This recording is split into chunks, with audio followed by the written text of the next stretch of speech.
Hey Mao, what's up, Adam? Today, wow, Hey, nothing big happened in the news today, right? Nothing, just a very slow news day. I heard the Supreme Court said that whoever is president of the United States is God Emperor of the universe. I heard that too, and I hate to be the bearer of bad news, but it is in fact true. And since Biden is the current president, you know what that Oh means, no. right? Yeah. He's going to make it so you can have abortion on demand. Yes, and actually, he's going to make it so that if you're a living corpse, if you're a zombie, you get more rights than if you're a non-zombied corpse, American citizen. Yes. Okay. So. Well, your audio sounds a little funny now. I'm not sure what happened, but I now there's like didn't a little change bit of anything. an echo going. There's an echo. Maybe we didn't talk long enough Okay. before the stream, but Uh-huh. you put your radio voice on and it sounded like I don't know, maybe you do have the wrong mic going. Huh. Anyway, I mean, I have the right mic on. Okay. It's just So me. I don't know. Anyway, So so what's are we going to talk about that or should we talk about the polls first let's cuz talk about the polls first because that's less complicated. The Supreme Court stuff yeah. was kind of very complicated. So Biden is officially in full panic mode, right? Yes. Well, Yes. wait, he doesn't really know what's going on around him, so he's probably just chill. It'll blow over. Jill tells me everything's fine. So as you guys know, we made a bet. I bet JMac and Adam bet Phil Labonte Yeah. $100, both of us, that Biden would be replaced, that he would step down and be replaced, and they bet that he would not. Are you So feeling pretty good about that bet I'm right feeling pretty now? confident. I'm feeling pretty Yeah, me confident. too. Yeah, yeah. Why are you feeling confident? Well, I'm feeling confident because everyone's talking about like there's a constant stream of content about who could replace Biden. Hmm. Um, what would the process be? How would we do it? And in addition to that, like the polling just looks dismal. Hmm. I said two things the night of the debate. I said, look, his poll numbers are going to crash, and I said his donor money is going to dry up. Both of those things have already occurred. So Right.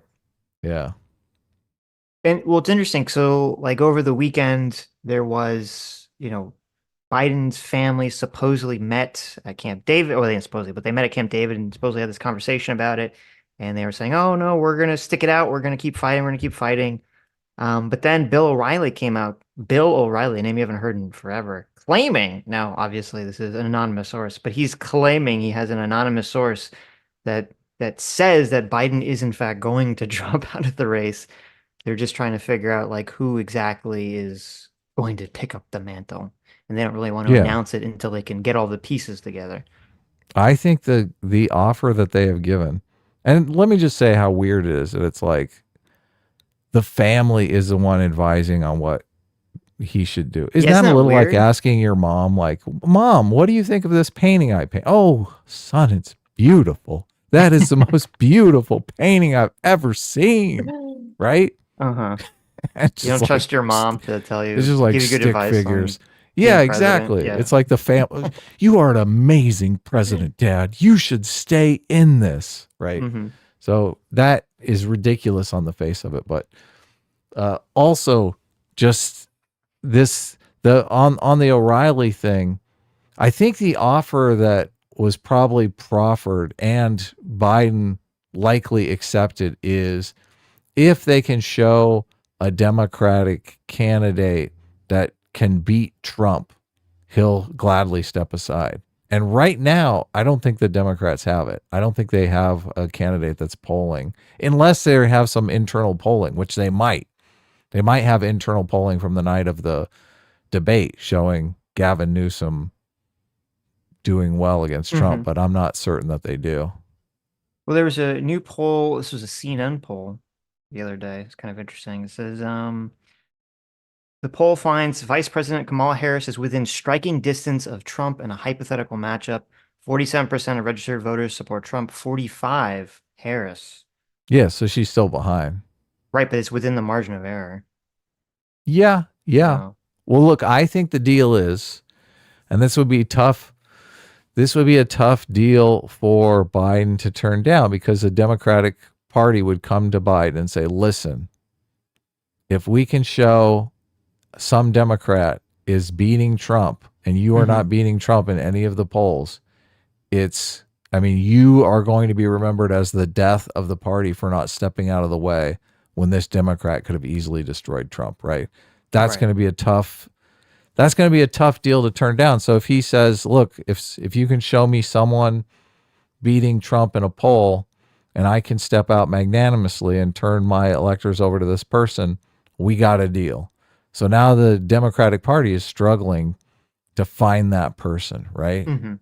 They're not going to say Biden should step aside for someone who's like losing to Trump, right? I mean, Well, it's Biden weird can because lose to Trump.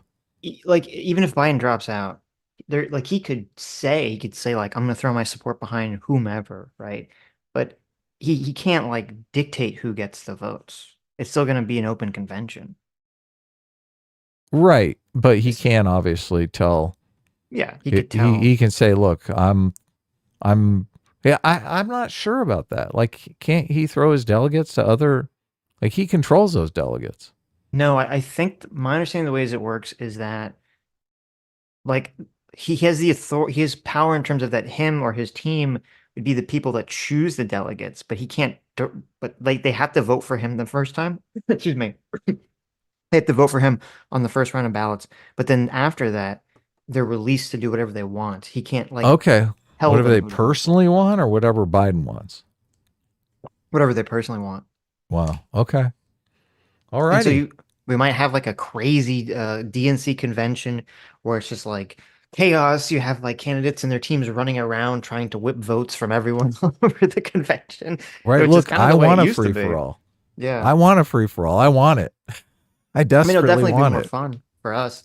You know, you could have some crazy dark horse candidate magically come out of the convention, but it's it's fascinating to see sort of like the breakdown between the people who are clearly saying Biden is enfeebled, Biden can't run, he shouldn't be president, and then the people who are kind of like defending him still, trying to say, be all in for him. And I don't know if you saw it was kind of ridiculous. Maybe you'll watch some of it tomorrow. Because we watched the clip of Morning Joe.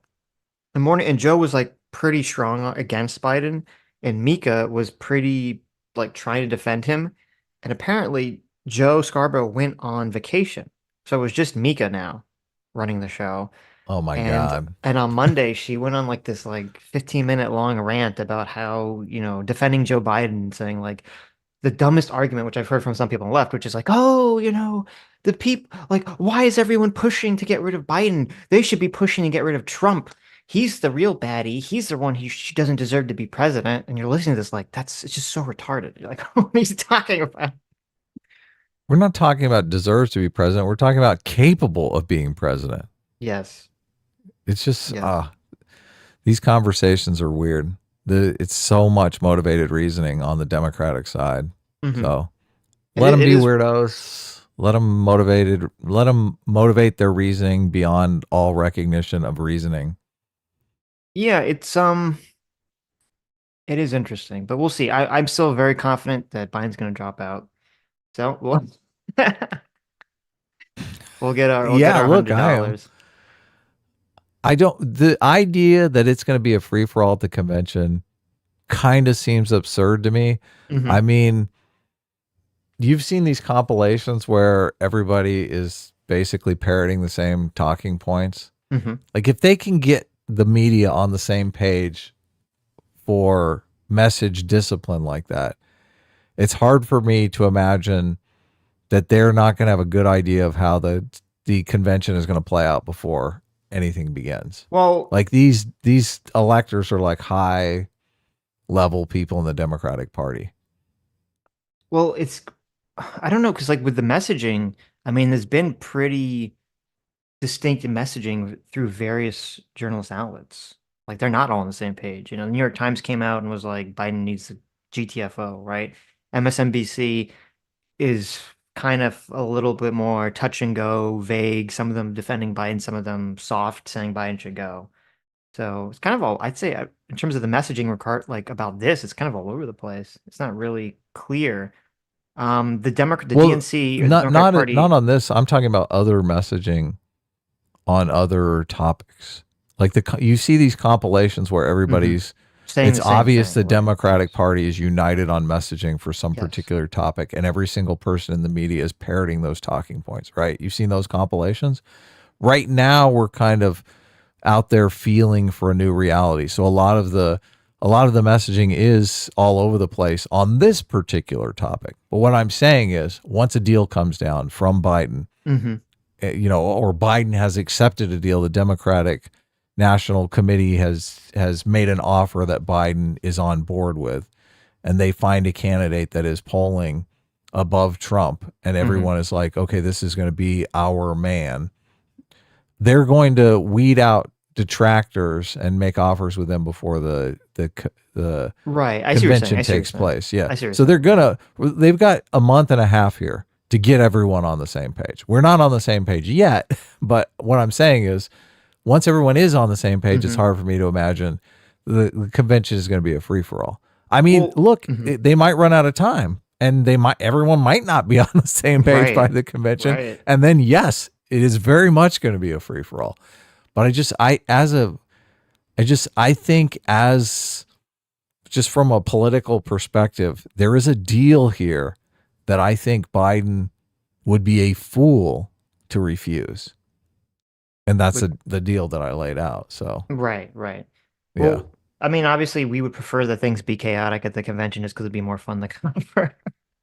Didn't But didn't Bill O'Reilly say, and look, I said this on Thursday too, that National the Democratic National Party, they have internal pollsters for all kinds of things. And yes.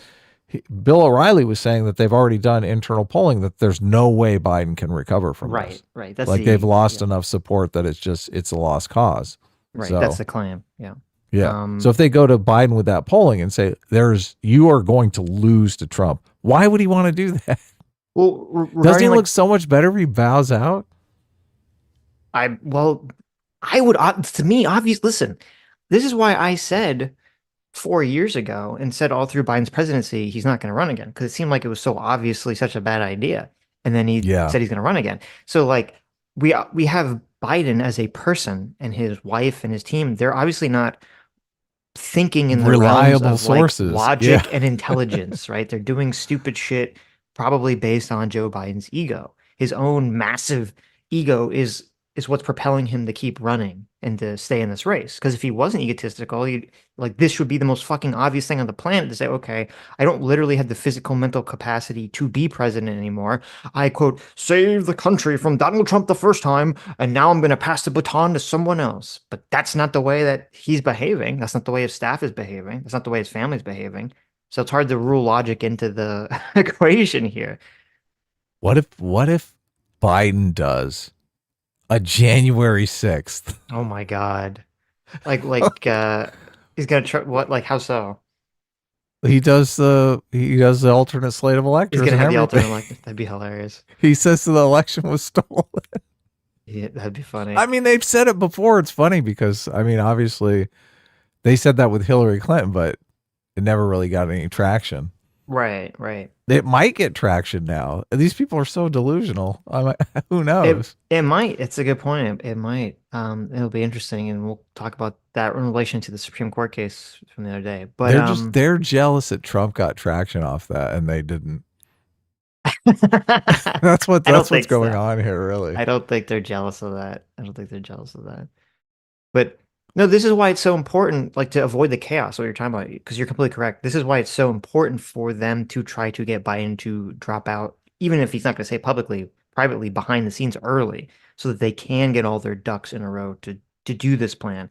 Because if they don't get him dropped out early, then they can't make the deals to the people to not run against whoever Of whoever their course. chosen messiah is, and the DNC will be chaos, and they're all afraid that the chaos will breed something that will make them look bad or will be a bad outcome. This is the easiest way to get people in line too, because if they're vying for president of the United States, they just offer anyone who might be against them. They say we're looking at you for a cabinet position, and everyone's like, Right. "Oh, well, okay, well, I'll shut up, right? I'm not going to win anyway. I might get a cabinet position out of this." So, I mean, it is kind of an easy once they find someone that they think can actually win, it is kind of an easy sell to get all the competitors to stand down. Yeah, maybe. Depends on the egos of the people involved. And it depends what the polling is. Because if we end up with polling around the convention where the two or three like potential people are all close, then they Yeah, might fight each other at the that convention. that could definitely happen. Yeah, if it is close and the people have big egos and think they have a shot, Hmm.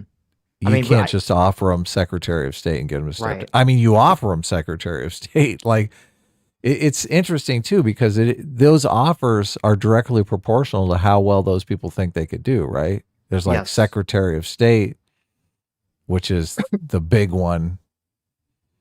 Then there's Secretary like of the Education, that's kind ambassadorship of like, of whatever. Timbuktu. Right, Right? exactly, exactly.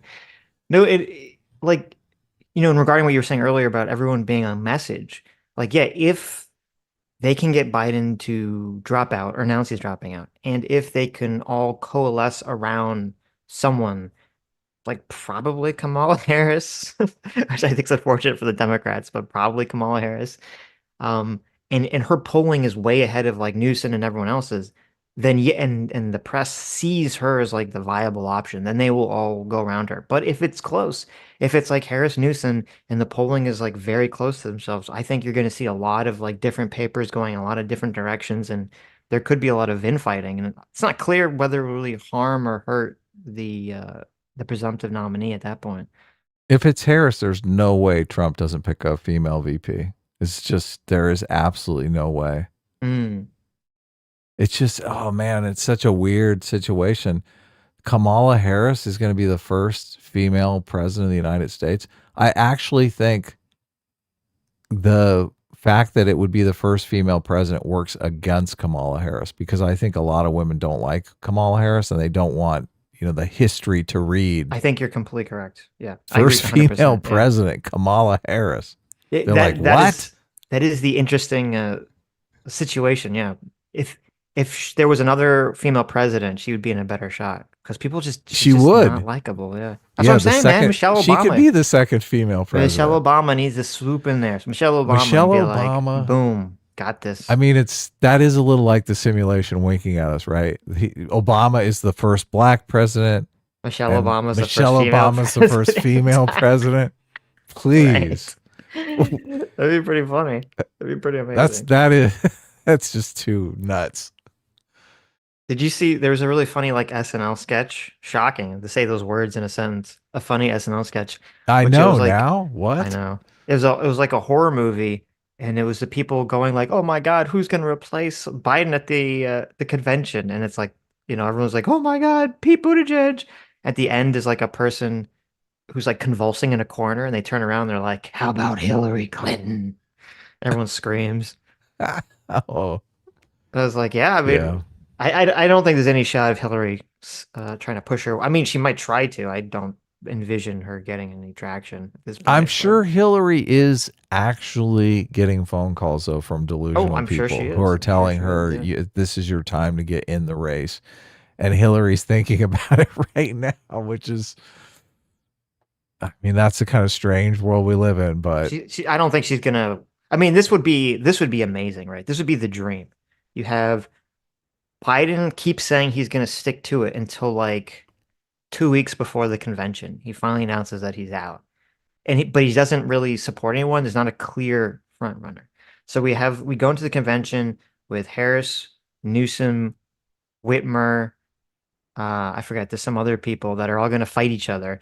And then Hillary comes out of the like nowhere. She just like John Cena's out of nowhere. Like I'm gonna run.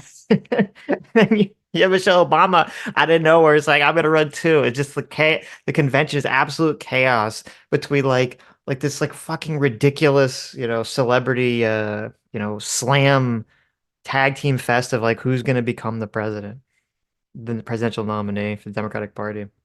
I mean, it's what we all want, and it's what the Democrats fear most. So Yes. Oh, please, please do it. Please, that's a big please. advantage, Trump, if that happens. It I guess. I don't know. Depends who they end up picking. Because I still think if they ended up magically picking Michelle Obama in some sort of fantasy movie way, that she would just destroy Trump on Right. name recognition alone. But if Hillary gets, imagine, actually the funniest thing would be if Hillary got chosen and lost again.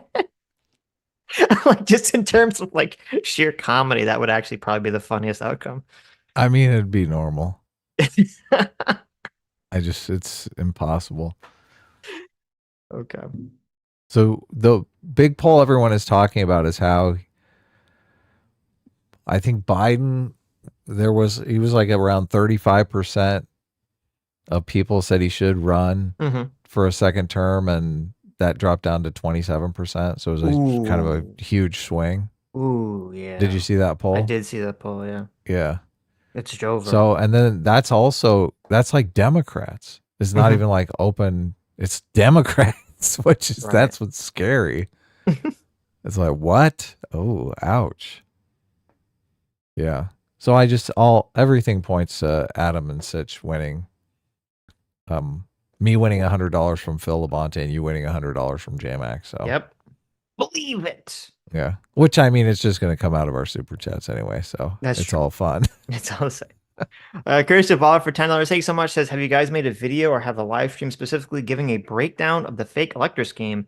Think it'd be good to do so. If not, also please look into Project 2025. So we don't have a video on it. I know, I don't remember We've talked when, about it, yeah. but I know And there it's the are. alternate elector Oh, game. excuse me. Yeah, Okay, the please alternate. have some respect for former President Trump. Yeah, there you go. I know that we have gone over it on a live stream multiple times in like excruciating detail. I don't remember like which one, but I know we've done a breakdown. Maybe, I mean, I guess maybe it would be good to bang out a video or something. But we're going to talk about that in a little bit after we talk about the Supreme Court case and whether that has any effect on the electors case or not. I've been seeing a lot of like really terrible reporting around these opinions. So, Fondue for $2 says Terrible rights for reporting. yes, I have a question before we move on from yes. this. What? Can you vote for Trump without risking your inheritance from your folks? That's my Me? question. Yeah. I think it's a good question. I That's worked on that hilarious. question. It's Well, look, hilarious. I live in Los Angeles obviously. I've got a bunch of friends. Many of them have TDS. And my biggest fear voting for Trump is that like I'm going to kill one of my closest friends. Like they're Mm, literally going to have like a stroke if they find out I voted for right, Trump. right, So I know that's completely stupid. Like they should be adults. I should be able to tell my friends fuck off. Like it's a horrible situation, but I do obviously, and I think a lot of people think about it. Look, I blame the media too. We shouldn't be in an environment where the media is gassing people up so that they think you are voting for Hitler. right. Like that just shouldn't be a thing. Yeah. But so I obviously I live in California. There's absolutely no way California like whoever the Democrats nominate, as they say, a glass of water, right? Mhm. They nominate Ebola, and California is going to vote for it, right? Right. So my vote is inconsequential. It's easy for me to just vote third party or just not vote than to risk giving one of my friends an aneurysm. If I was in a swing state, I'd be like, "Fuck you, man." Like my Right. vote, I'm voting how I think is going to actually affect the election, and you just need to nut up and get a life. Hmm. Sorry if this gives you an aneurysm, but it's a family member. Oh man, that's like my problem, but on steroids. Holy shit, Mama Sitch. I mean, I'm in the same boat. Like when Florida is going to vote for Trump, it seems impossible that Right. they would Yeah. vote for So Biden. So yeah, it's not like it doesn't even exactly. matter, essentially. If I voted for Trump, my parents, they would not disinherit me. I would not be disinherited. But you They wouldn't would, be the favorite son anymore. I wouldn't be the favorite son anymore. No, no, that would shift to my brother. But I would never hear the end of it. I would never, ever, ever, ever, ever hear the end of it, just to all time, forever. See, So, it's not worth it, is it? I mean, if I felt strongly about it, I would just do it and probably just not tell them or something. Look, I didn't vote. If I really like felt strong about it. I obviously didn't vote for Trump in 2020. But look, I have friends accusing me of voting for Trump in 2020 just because I don't have TDS. Oh, really? And I'm like, "Oh my god." I mean, that's what gets me. It's like if you're going to say I'm lying to you, Mm-hmm. I mean, That's pretty then I wild. might as well be lying to There you. you go. There you go. Yeah. I just don't Interesting. every people constantly work against their own self-interest, which always just Yep. drives me crazy. It's It's like infuriating. even on Sunday, which I got to admit, look, I'm trolling a little bit on how nice I'm being about Trump and how terrible I'm being about Biden. Mm-hmm. But it's like I think people have it coming. Like so many people just have completely mischaracterized us to the point where I'm like, it's the You're gonna path lean of least into it. resistance. Yeah, Yeah. exactly. If I know this is a way that I can get a rise out of people, oh please. Don't make me don't give me that option. Mm-hmm. Don't teach me how to get a rise out of you, okay? Yeah. Well, it's very clear. I'm Like, very weak when it comes to not getting a rise out of it's people. very clear when you interact with people that so many people's interactions is not about trying to change Get to your the mind, truth. trying to Oh influence yeah, you, totally. or even trying to figure out what's true. But it's so much this like they have an emotion they can't control at all. They have Uh-huh. literally no control over their emotion, and they just have to like blurt it out to you, even if it's going to be self-destructive to whatever their cause is. I mean, we see that all the time. There's like people who will follow us and they disagree with some take we give, and instead of just being like, "Here's why I think you're wrong," they'll be like, "Fuck you, you fucking blah blah blah blah." Blah." They like fucking foam at the teeth, at the mouth, and you're like, what do you think that this response is gonna do, right? So Yeah. Yeah, it's not good.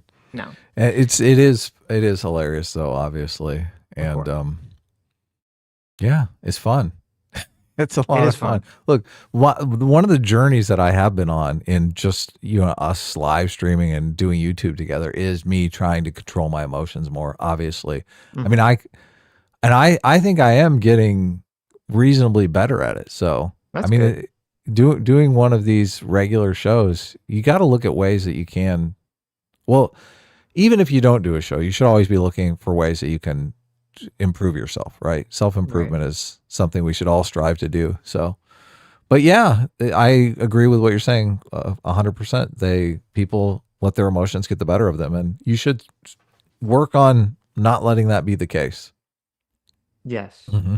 I But feel if like I you started are really leaning good. into it, I'm gonna help you out. I feel like I started really good at controlling my emotions, and I became worse over time. So I feel like we're having like Really, opposite journeys. Yeah. really? Yeah. I feel like I'm coming back though. I'm starting to get back in the swing of things. No way. You're way better. I mean, listen, I'm started better than you. I'm Right, not saying that. I'm just saying, I think I felt like I started way better when we first doing this, and then now it's kind of like, blah. right. So, Yeah. All right. So the SCOTUS thing. oh, hold on, let me read some supers before we move on to SCOTUS. Fondue for $2 says rights for the unliving. Yes. The booster for $5 is another win from beyond the grave for my man Nixon. Yeah, so it was very interesting. One of the guys who was one of Nixon's lawyers actually came out and he said that this ruling would have basically protected Nixon completely for Watergate, which is kind of fascinating. So Isn't that what Nixon famously said? He said when the president does it, it isn't illegal.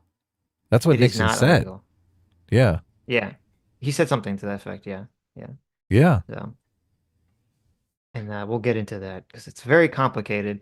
Noel screaming into the void for $5 says Biden can't be replaced except with Kamala because of the campaign funds. They can only go to Joe and Harris unless it's Kamala. They lose 30 million.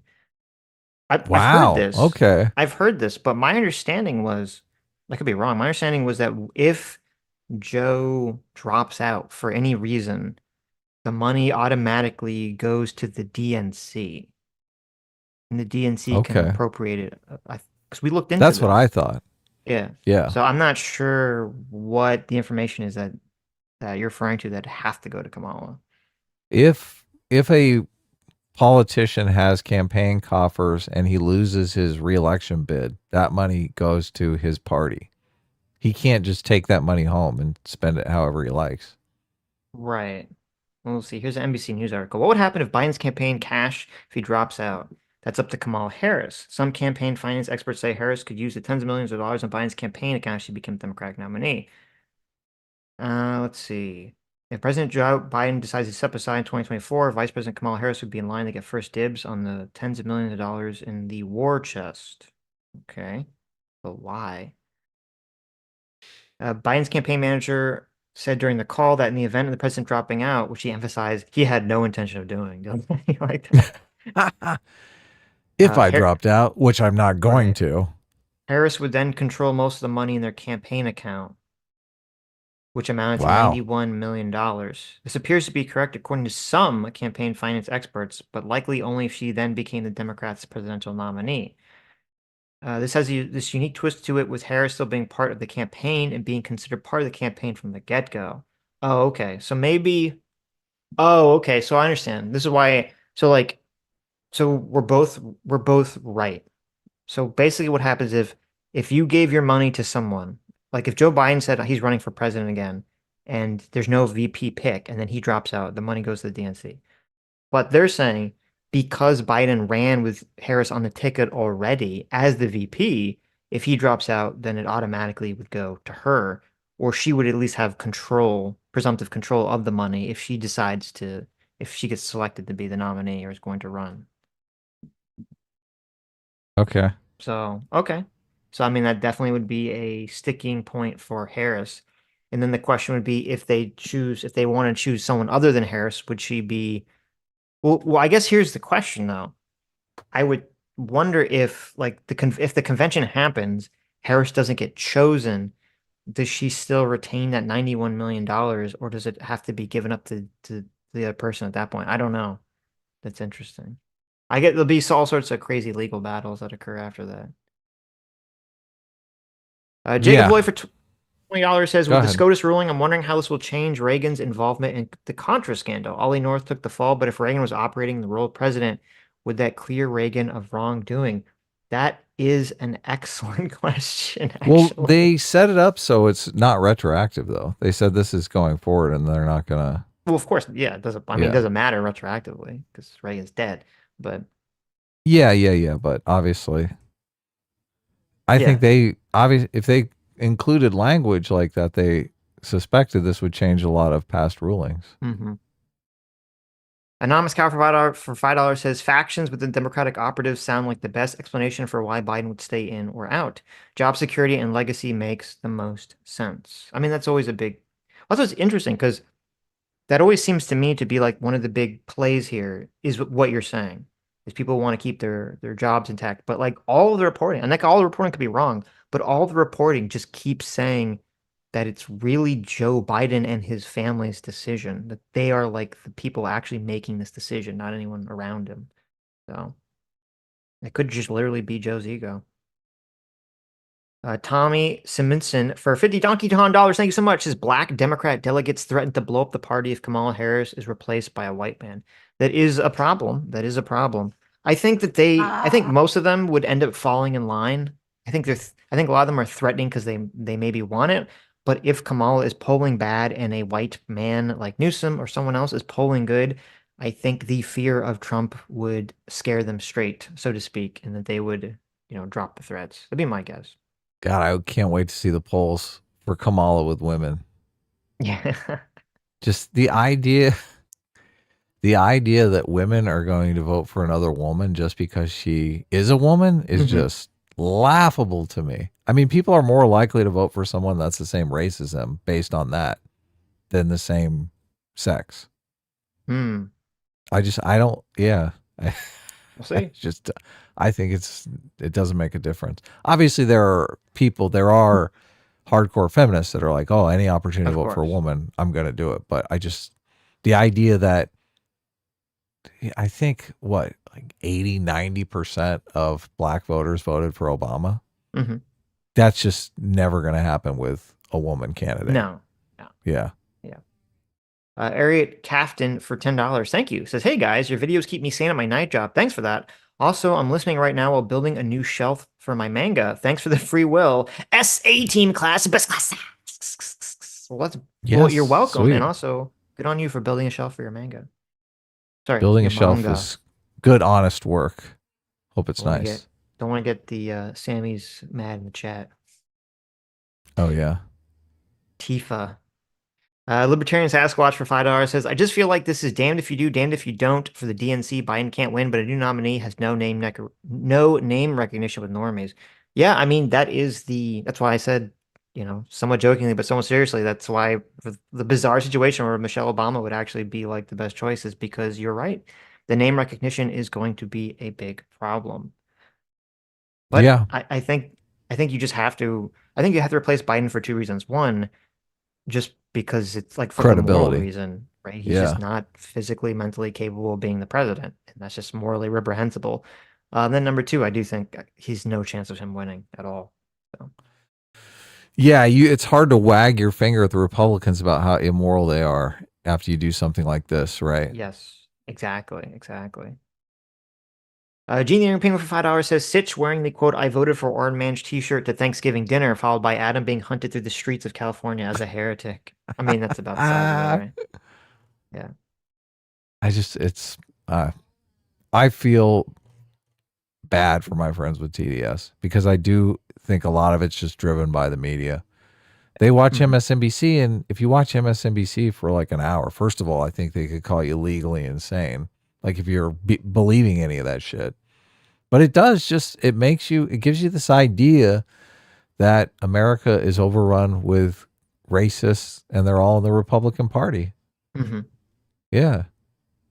Mega Mikey 75 for $10 says New York prosecutors agreed to postpone Trump's sentencing on July 11th for the hush money case, but Trump could outright appeal to overturn the conviction entirely thanks to the ruling. So he's going to try. Obviously, they're going to try. I think there's about 0% chance of that ever of it working. So, I mean, it could end up delaying it further, but I don't really see how the ruling that came down is going to have a huge impact on the hush money case. Oh my God. What? Batman's pet goldfish. Batman's Pet Goldfish for $10. Thank you so much. Says my mom joked about disowning me if I voted for Trump back in 2016. My dad called her out on it back then, but they've both gotten worse. It's probably not a joke anymore. Oh my God. That's so sad. There you go. That's so sad. Those are the worst stories. Is the stories of people who've been families who've been torn apart over this. Right, right. It's just so, oh man. Yuck. Hiding. Yeah. Yeah. Dialogue always for $5 saying that he's just hates white people. Wow, it's a very interesting super. I don't know why you'd Yeah, what's up send with that that? in. Dialogue always for $5. Uh Interesting. your emotions are in check, Adam. Um I can trigger you just with one phrase. I hate white people. Look, dialogue, I don't it's we don't care if you hate white people, okay? We don't care if you're a racist. Hmm. It doesn't affect the show at all. Right, Okay? You're right. allowed to be a racist cuz you're black. There you It's go. acceptable. That's the rule. Yeah, exactly. There you go. I don't know why it is, but it's like it's culturally acceptable for black people to be racist as fuck. It's Hmm. just yeah, that's a huge problem in our society. We'll fix it one day. Right, We're right. working on it. We're trying. Look, you're listening to this show, okay? That's the first step, dialogue. There you go. Yeah, I think That's that's the I first step to thinking white people are not the devils. that's right. I think I'm gonna institute a new rule because that's not actually what he said in a super chat, but What? dialogue always known as dishonesty always, who has the in it like he's completely incapable of not strawmanning us. For every time you send me a weird tweet where you strawman me or Adam, I'm just gonna like reinterpret and strawman all your super chats now. I mean, you don't have to send them if you don't want to. But if you want to keep sending us money, that's what I'm gonna keep doing. So, Yeah, the actual super chat says whiteness does not mean white people. Lol. right. We've had a debate with dialogue always over CRT, and our position is the term whiteness is basically it's anti-white. It's like a racist Right. ideology. CRT His is position so. is just cope, cope, cope, cope, cope, cope, cope, cope, cope. Yeah, his So, position is whiteness is this heady academic thing. yeah, and It it's doesn't mean white people. It's not targeting white people. right. Of course, if you want to Retarded. talk about blackness and crime statistics, then There you go. obviously you're being a racist, right? Obviously. Yeah. So it's like a one way thing. But anyway, that was Hiding in fun. I liked yeah, it. It was fun anyway. there you go. Hiding in Dev's car while he moves specifically. Look at that. You've upgraded. For $5 says even if the funding claim is true that 30 million has already been set on fire after the debate for performance sunk cost fallacy. Well, I mean that's a fair point. That's a fair point. Brokages over Hokages for $5 says I want President Brainworm at this point. Terrible. Shadow 2 Bravo for $5 says Democrat internal polling leaked. I tagged y'all on Twitter. A team is the best team. Yes. Who said that? We Did you love you. see that? Shadow to Bravo. Is this his? No, Oh, A okay, team I is. see I was it. just reacting to the A team is the best team, Here, you obviously. can. I'll send it to you, Adam, if you want to bring it Dim up. internal polling. Oh, yes. Hell yeah. Look, we're all over that internal polling link. Hell yeah. There you Oh, go. I'll yeah. bring that up. That's interesting. Wow. Oh man, that does not look good for Biden. So, and that's Well, just early. I think it's just gonna get worse. It's gonna get worse and worse and worse. There was an article. Oh, can I early. I save thought it? this was late. I thought this was, oh my God, it's too late. We can't do anything about it. We have to lose to Trump, an ultimately flawed candidate. We have to lose to a candidate, a lot of people don't really want to vote for. Right. It makes no sense. It's completely ridiculous. There was a oh, it was on, there's a CNN clip. Carl Burstein on CNN said that multiple sources tell him that there have been at least 15 occasions in the last year and a half where the president appeared like he did in the horror show of his debate performance. Bernstein reports that in the last 6 months, um, sources have told him there's been a marked incident of cognitive decline, that sources have gone to Ron Klain in the last year to express their concerns about Biden losing his train of thought and not having the ability to pick up where he left off. Bernstein mentions a fundraiser at the Four Seasons restaurant in New York in June of 2023, where the president became very stiff, almost like a kind of rigor mortis. Bernstein notes that he's heard from sources that Biden is very sharp in his national security briefings and he has full command of the facts. Well, it's like, okay, I don't know what's going on here, but we shouldn't even be having this conversation, right? Why? It's It's a just great yeah, conversation. it's just that. Get it out of here. Get him out of here. Wait a second. This is politics. People need to learn to take it. Hmm. Did you bring up those poll numbers? Oh, yeah, someone else sent me some other ones too. That look just, Oh, oh my God. It's for fucking, they break down the swing states. hmm, just all around bad. Bad for Post Biden. posted it post it look, it did get up to 10%. We were talking about that Hmm. because I said, look, when Biden is down 20%, and you were like, that's impossible. I was thinking, well, that is impossible. Well, I wonder, is it Maybe impossible? not. Well, the North margin drop Carolina. is only in like the 2% range so far, which is actually less than I thought it would be, Oh yeah, yeah, you're right. but that is important. So, because But he's he did, gonna he is into double digits in North Carolina and Georgia. right, but he was started off as -8 anyway. I know he was getting there. I mean, Georgia and Arizona's. I mean, yeah. I mean, this is not looking good for him. Yeah, I Not don't. looking good. This is going to suppress turnout with on the Democratic side. I don't know that it's going to push people over to vote for Trump. No, and because like Yeah, yeah, if you look, yeah. I mean, look at they have the electoral votes next to it too. So, yeah, and it's interesting if this leaked. You know what this means? If this leaked, it means that this is an insider trying to force Biden out. yep, That's what this means that they're leaking this. So, yeah. Well, probably telling Biden too. Guess what? We're going to leak today. Drop out. The next leak you are going to be right, very uncomfortable with. right. It's you. It's a compilation of you sniffing little girls' hair. Yes. Thaw for $10 says the Nixon would have been legal doing it thing. It's a hyper of hyper technicalities that in a real court case would have got torn to shreds. It's massive cope as they're desperate to make anything stick. Maybe. I don't know. Uh, Bo Dickerson, $5 says the New York case could be affected by the ruling because New York used evidence that were actions taken while president, which is now immune. Yes, there were certain, I don't remember exactly. I read an article about it. There were certain, so the way the ruling works, which is weird, and actually it's funny, Amy Cohen Barrett actually didn't sign off on this, even though she signed off on the overall majority ruling, was that this determination that if the act is official, the courts can't use any evidence from the official act to make any determination about it, even an unofficial act. And so if the case in New York, if they use some piece of evidence from an official Trump act, even if it's against him in an unofficial Trump act, that evidence couldn't be allowed in court. But my understanding is that whatever that evidence is, it's so minor, it doesn't seem like it have any impact on the case overall.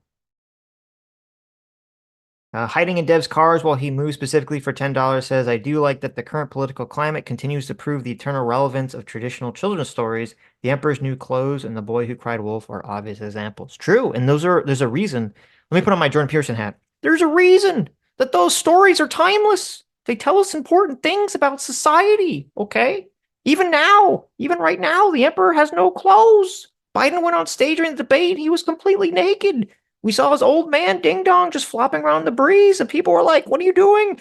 Put some pants on, senile old man." So yes. Patrick B for $10 says, much love to the two of you for keeping me sane. I've lurked here since COVID. Sometimes I just need to be reminded that the local San Francisco political opinions are not held by Oh, everyone. yes. I feel you, bro. Well, thank you. And thank you for first ever super chat, Patrick. Thaw for $10 says, you know how we know the Nixon thing is cope because the Supreme Court simply held up the law. They didn't freaking change it, so it was in effect when Nixon was. It hasn't changed. Well, I mean, they upheld the law, but I guess the question is the interpretation of the law is different, right? So I'll be honest, I don't know enough about these specific, my understanding was the Nixon thing, because I don't know enough about the specifics of it recently, was that they couldn't, Congress couldn't compel some of the evidence or testimony that they compelled from Nixon under this ruling anymore. That was my understanding of it. So it wouldn't necessarily be that like you wouldn't even get to whether Nixon would be found innocent or not. Just wouldn't even be able to go, to anything because they wouldn't be able to produce the evidence for it one way or the other. Hiding in Dev's cars while he moves specifically for $2 says unrelated. Read The Phantom Toll Booth. I've never read it. I have seen the cartoon movie. So Wow. JMac for $20. Thanks so much, Surrogate Father. Daddy JMac says, I'm fully prepared to piss off my Republican family and Democrat friends by voting for neither Trump or Biden. It's 2016 all over again. Look at there J-Mac you has go. the opposite problem. There it is. I like His it. dad's like, you better fucking vote for Trump. I told you. This is a Right. patriarchy. Right. You get out there and vote for Trump. Like daddy told you. Mm-hmm. Um, Morgan for $5. Thank you. Says, I don't think the TDS people will let Trump be president no matter the cost, like a final solution. I also see them not seeing the cost of this action. Um, I don't think so. I think there's a market, at least my view, my interpretation of things is that like the political class of people are more cynical in terms of their rhetoric and they're more like just they know they're being hyperbolic, where a lot of the pundit class like believes the hype. And those people don't have power anyway. So I guess we'll find out, but so that I'm not super worried about it from that angle.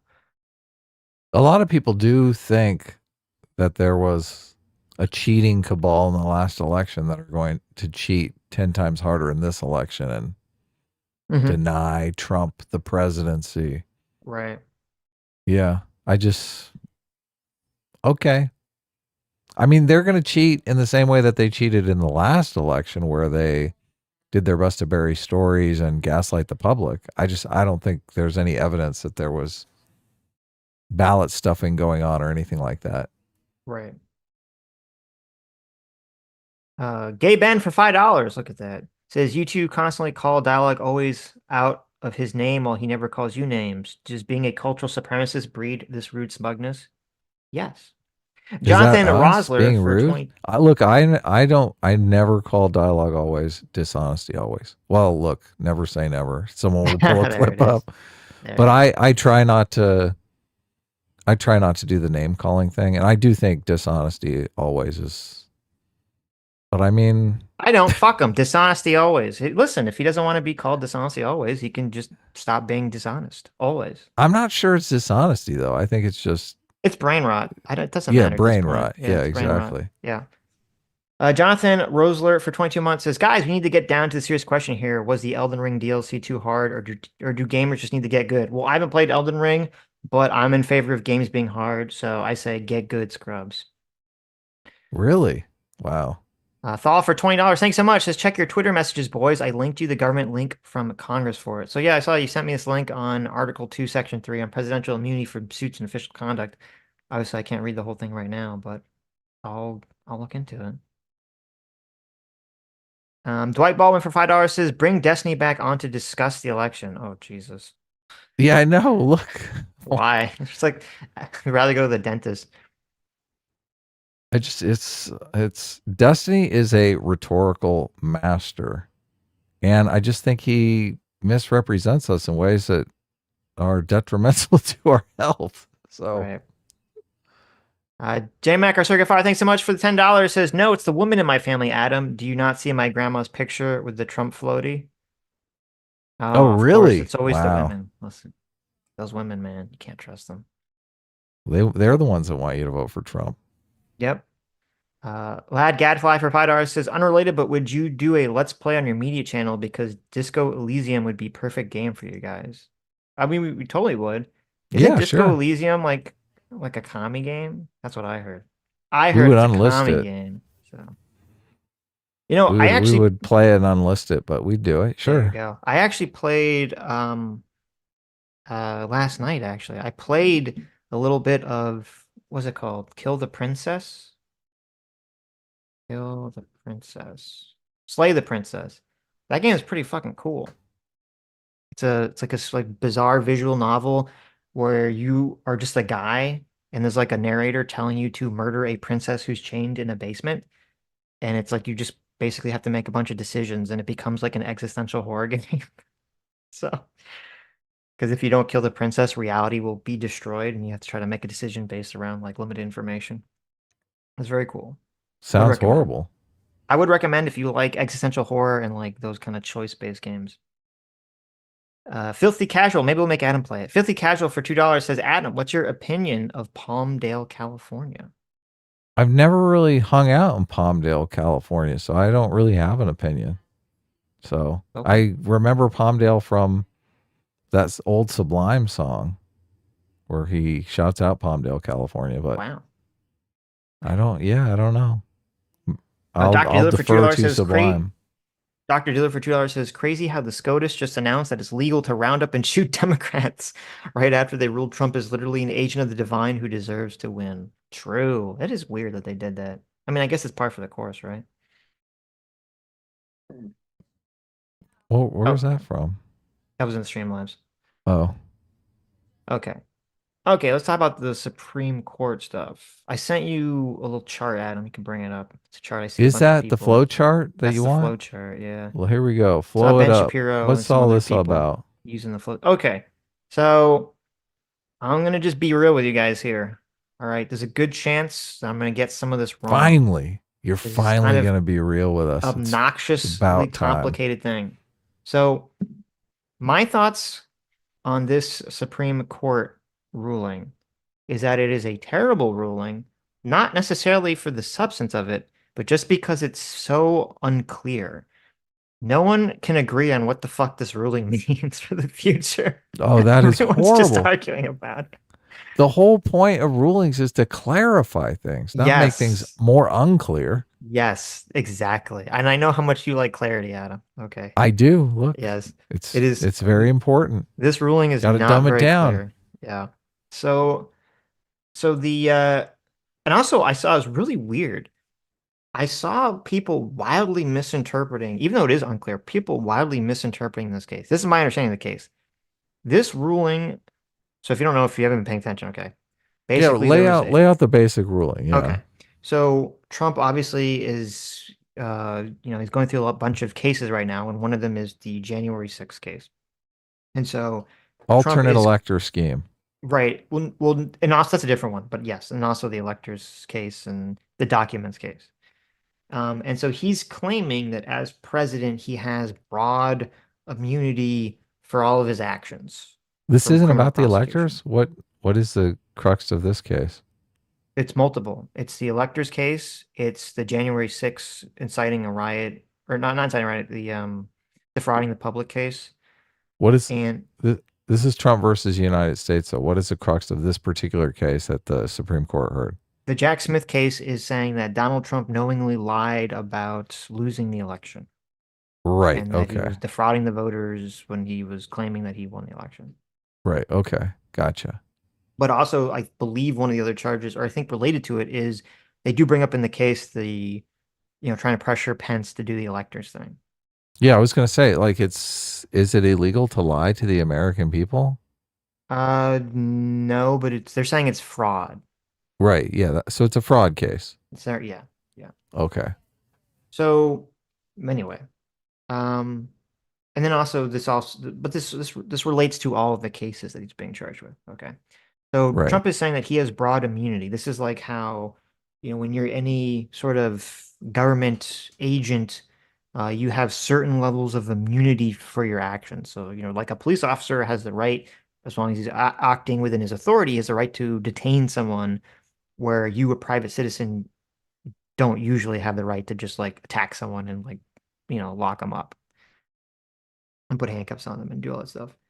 And so the president has certain levels of immunity if long as he's sort of acting within the bounds of his authority. And the question was, does Trump's immunity as president, you know, protect him from the various charges that Jack Smith and other courts are trying to levy at him? Now, regarding the specific, this is where like a lot of the misinformation seemed to be coming from. Regarding the specific cases currently pending against Donald Trump, this ruling, my understanding is that this ruling doesn't actually help him very much at all. There was a handful of questions about immunity that were broached, and the only one that the court said this ruling helped Trump is that Jack Smith charged him with trying to fire the attorney general for like the wrong reasons. That was part of the case against Trump.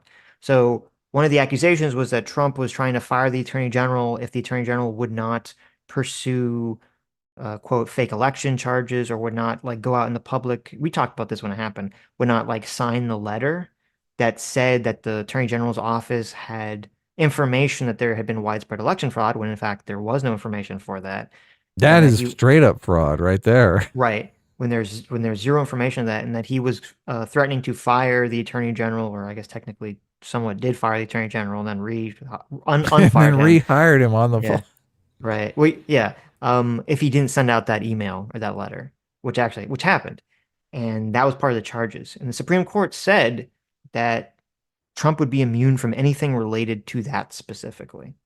Okay. So that's the only charge that Trump got a clear win on.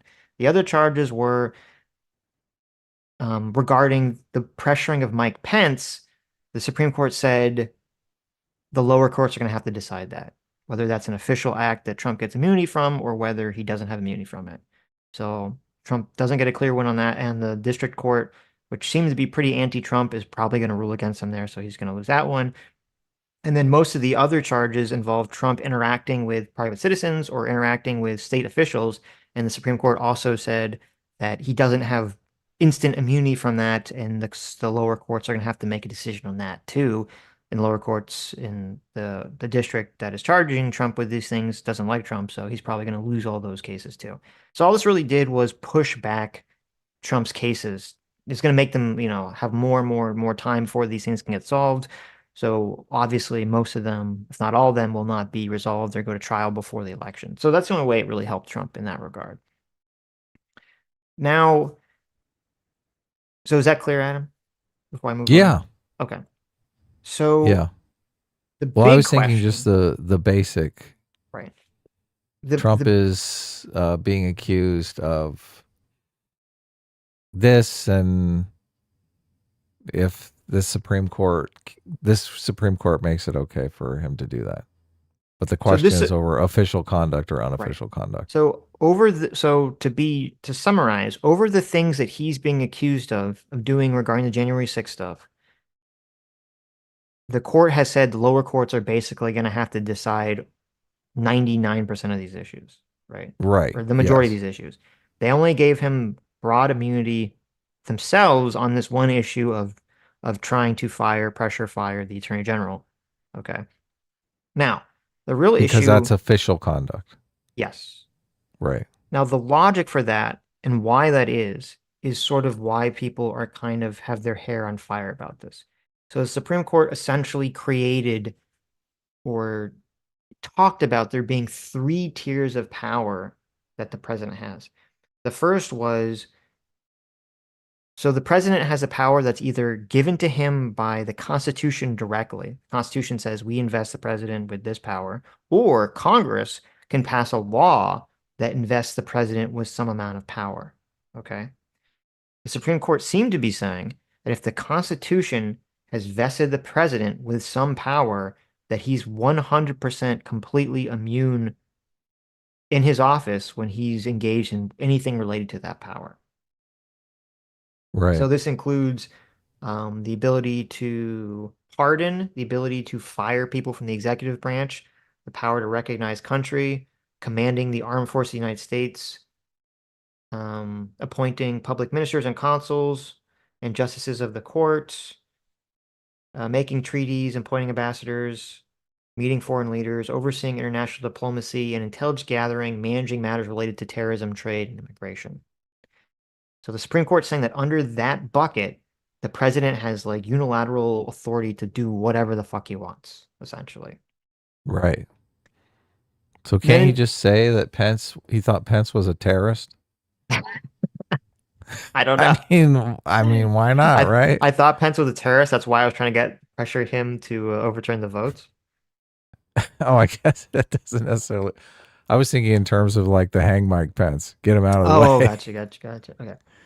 So then tier two, in my understanding for tier two, is that when you have powers vested to the president, not directly by the Constitution, but by Congress, there has to be a presumed level of immunity, meaning that the president is essentially innocent until proven otherwise. There's a presumption of immunity, and the state, if they want to charge him, they have to prove that he's not immune, that what he's doing is not an official act of the presidency and thus doesn't have immunity to it. But this is important because it means that even though the courts have to prove it, they can actually look into it. And this is what the important thing is. With the tier one powers I listed, they're saying the court can't even look into it at all. You can't even have a case to look into it. You're just like, nope, he's just immune. Shut the fuck up. You can't even look into it at all. Hmm. Okay. And then tier three is anything that's seen as like a private matter that's outside the bounds of his official act. And so this kind of came up. This is like with the Stormy Daniel case, is that Trump hiring a private attorney to potentially or to squelch a private him fucking around his wife, like that's completely none of that's official whatsoever. That's all unofficial. So none of that would be protected at all.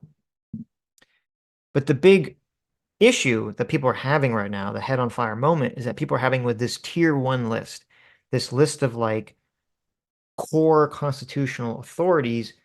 How does that, if the courts can't even look into this whatsoever, and they're also saying that Congress can't like pass a law to even influence this one way or another. So they're saying like regarding the one that people use a lot is the pardon example. And the question is, could a president go on television and say, excuse me, American public, if you give me $1 million, if any one person gives me $1 million, I will write them a pardon, right? Could the president do that? And people can't agree on whether the president has the authority to do that or not right That's now. pretty crazy. And that's why I think this ruling is so shitty, is because it doesn't clearly spell that out one way or the other. My understanding is the president does have the authority to go on television and say, if you want to pay me $1 million, I'll write you a pardon. Now the president could still be impeached, obviously, right? but it's weird that the president has the authority to do that action. He And can't that's be legally prosecuted. He can be impeached. he can be Yeah. impeached. And then also Congress can't pass a law saying the president can't do that either.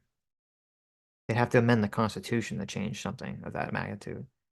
Mm. So so that's the first example. The second example, which is people always bring up, is can the president, send the military to assassinate someone, right? Like a political rival. I don't know the answer to that question. And it was really annoying because I was listening to before we did Uh, this, I was listening to Ben Shapiro because I'm like, oh, Ben Shapiro's a smart guy. He'll talk about it. And he was saying, oh, all the Democrats are lying. Sotomayor's lying when they say this is potential, blah, blah, blah. And I was waiting for him to give an argument, and he didn't really give an argument as to why that wouldn't be the case.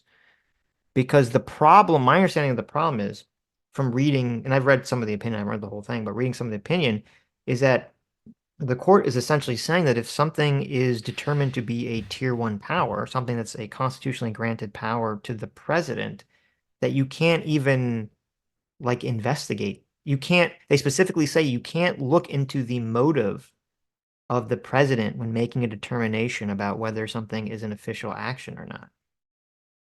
It says, quote, in dividing official from unofficial conduct, courts may not inquire into the president's motives. Such a highly intrusive inquiry would risk exposing even the most obvious instances of official conduct to judicial examination on the mere allegations of improper purpose. So if you can't look into the motives to make that determination, you only have to look at the action itself. I I don't know how this would work if Joe Biden says, I think Donald Trump is working with Russia or is working with Al Qaeda, and therefore you can take him into custody. Like you could go arrest him.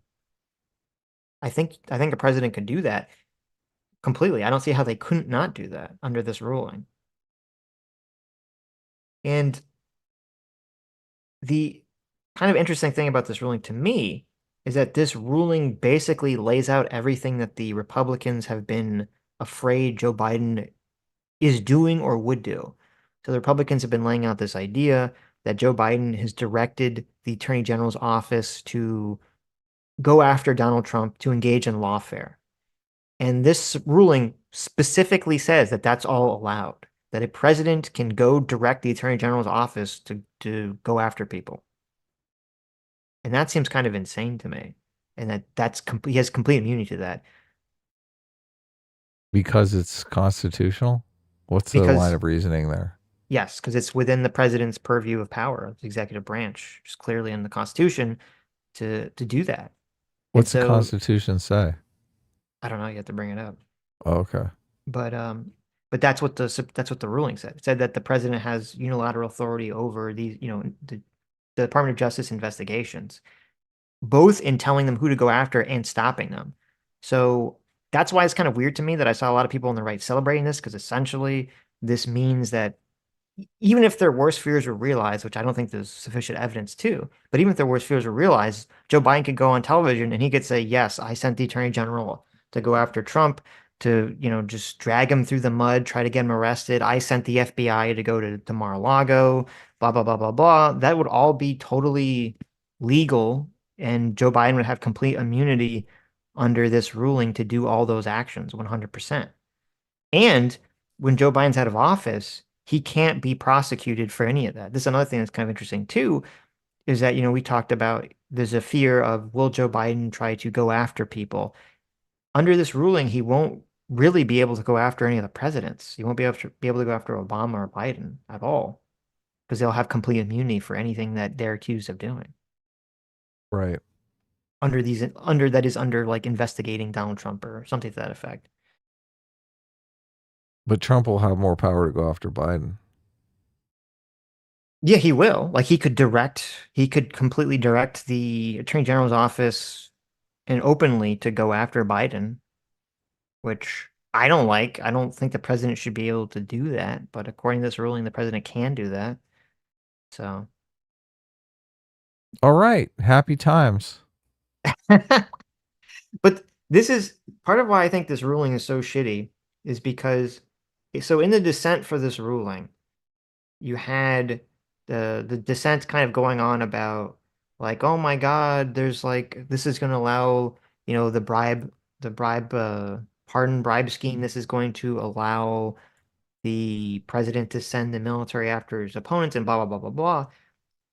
This is in the dissent. And so, but before you get to the dissent, if you read the opinion in the majority, Chief Justice Roberts acknowledges the dissent and he says that the dissent's claims are stupid. He says that, oh, they're being hyperbolic in their language, they're dumb, blah, blah, blah, blah. But he doesn't explain why, which is kind of shocking to me. Like he doesn't say like, oh, the president could not send SEAL Team 6 to go kill Donald Trump or Joe Biden because XYZ. They don't explain why those fears are not realized. They just say that they're dumb. Hmm. And to me, that's like Well, maybe why it part means they'll of be breaking other laws. So, would they? well, Well, I'm not an attorney. I don't know I all of don't the know. laws in place, but But why doesn't this is normally when somebody does something messed up, they say, "Hmm, this seems pretty fucked up. What law did they break?" Right? I And they understand start that. looking for other laws. So this law obviously gives him wide latitude, but maybe he's broken some other law, I don't right? know because And they're don't you have to do this chain of reasoning back to the Constitution? Don't you have to you do. be like, this is an enumerated power in the Constitution, and you have to trace a line of reasoning from that constitutional enumerated power all the way to the action that they conducted, Hmm. right? Right. So in that chain of reasoning cannot be faulty. Right. Otherwise, the Supreme Court comes in and says, no, look, this breaks this other law, and this is not an enumerated uh, power in the Constitution. So therefore, you can't send SEAL Team 6 to kill your political rival, right? Yeah, but you might not be able to be like, listen, go drone strike their house, but you might be able to be like, I want you to go arrest this person for suspected terrorism.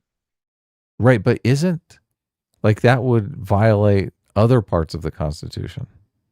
It might, but the president, even if a court said it violates your rights, and maybe this is the issue, even if the court says it violates your rights and they have to let you go, the president wouldn't still has immunity from it. Doesn't matter. He couldn't be charged. Right. Or if He that's could not be the case, the impeached. Supreme Court should just say that very directly in their ruling, which is this is why I think the ruling is so shit. They don't explicitly explain why these fears that the dissent is talking about will not come into pass. It doesn't explain that at all. It just says that it's just saying that they're hypothetical, which makes me think that there isn't a good explanation for why they wouldn't come to pass. Yeah. Well, it sucks that the Supreme Court is supposed to be the highest level of clarity, and like all the other courts, there's someone that you can defer to above them if something is unclear. And Hmm. the Supreme Court, there's not that option. Like it is the deciding vote. So if the Supreme Court kicks out something that's unclear, I mean, you're just fucked. You're Right. totally fucked. Yeah. I looked up assassination because I thought assassination would be an interesting place where this might intersect the law. But assassination was made illegal by a presidential executive order. Well, that's interesting. Yeah, it's totally interesting. So if if Trump assassinated some other political figure, right? Hmm. Is he breaking the law? He's definitely breaking that executive order, but it sounds like this it might be like an enumerated power and it is an enumerated power in the Constitution that the president has wide latitude as the commander in chief, right? Hmm. An assassination, I think you could make an argument, is a tool in the arsenal of war, right? Hmm. So it just seems like that's a place where presidential power could be strengthened. Well, and this is, the question. I was thinking about this too, because it's like, okay, so if the president directs, because think about this in regards to like Trump. So if like Trump, he can't go after Biden or Obama, but could he go after like the FBI agents, right? They wouldn't have this level of immunity that the president has. And would the agents be able to say, I was just following direct orders from the president?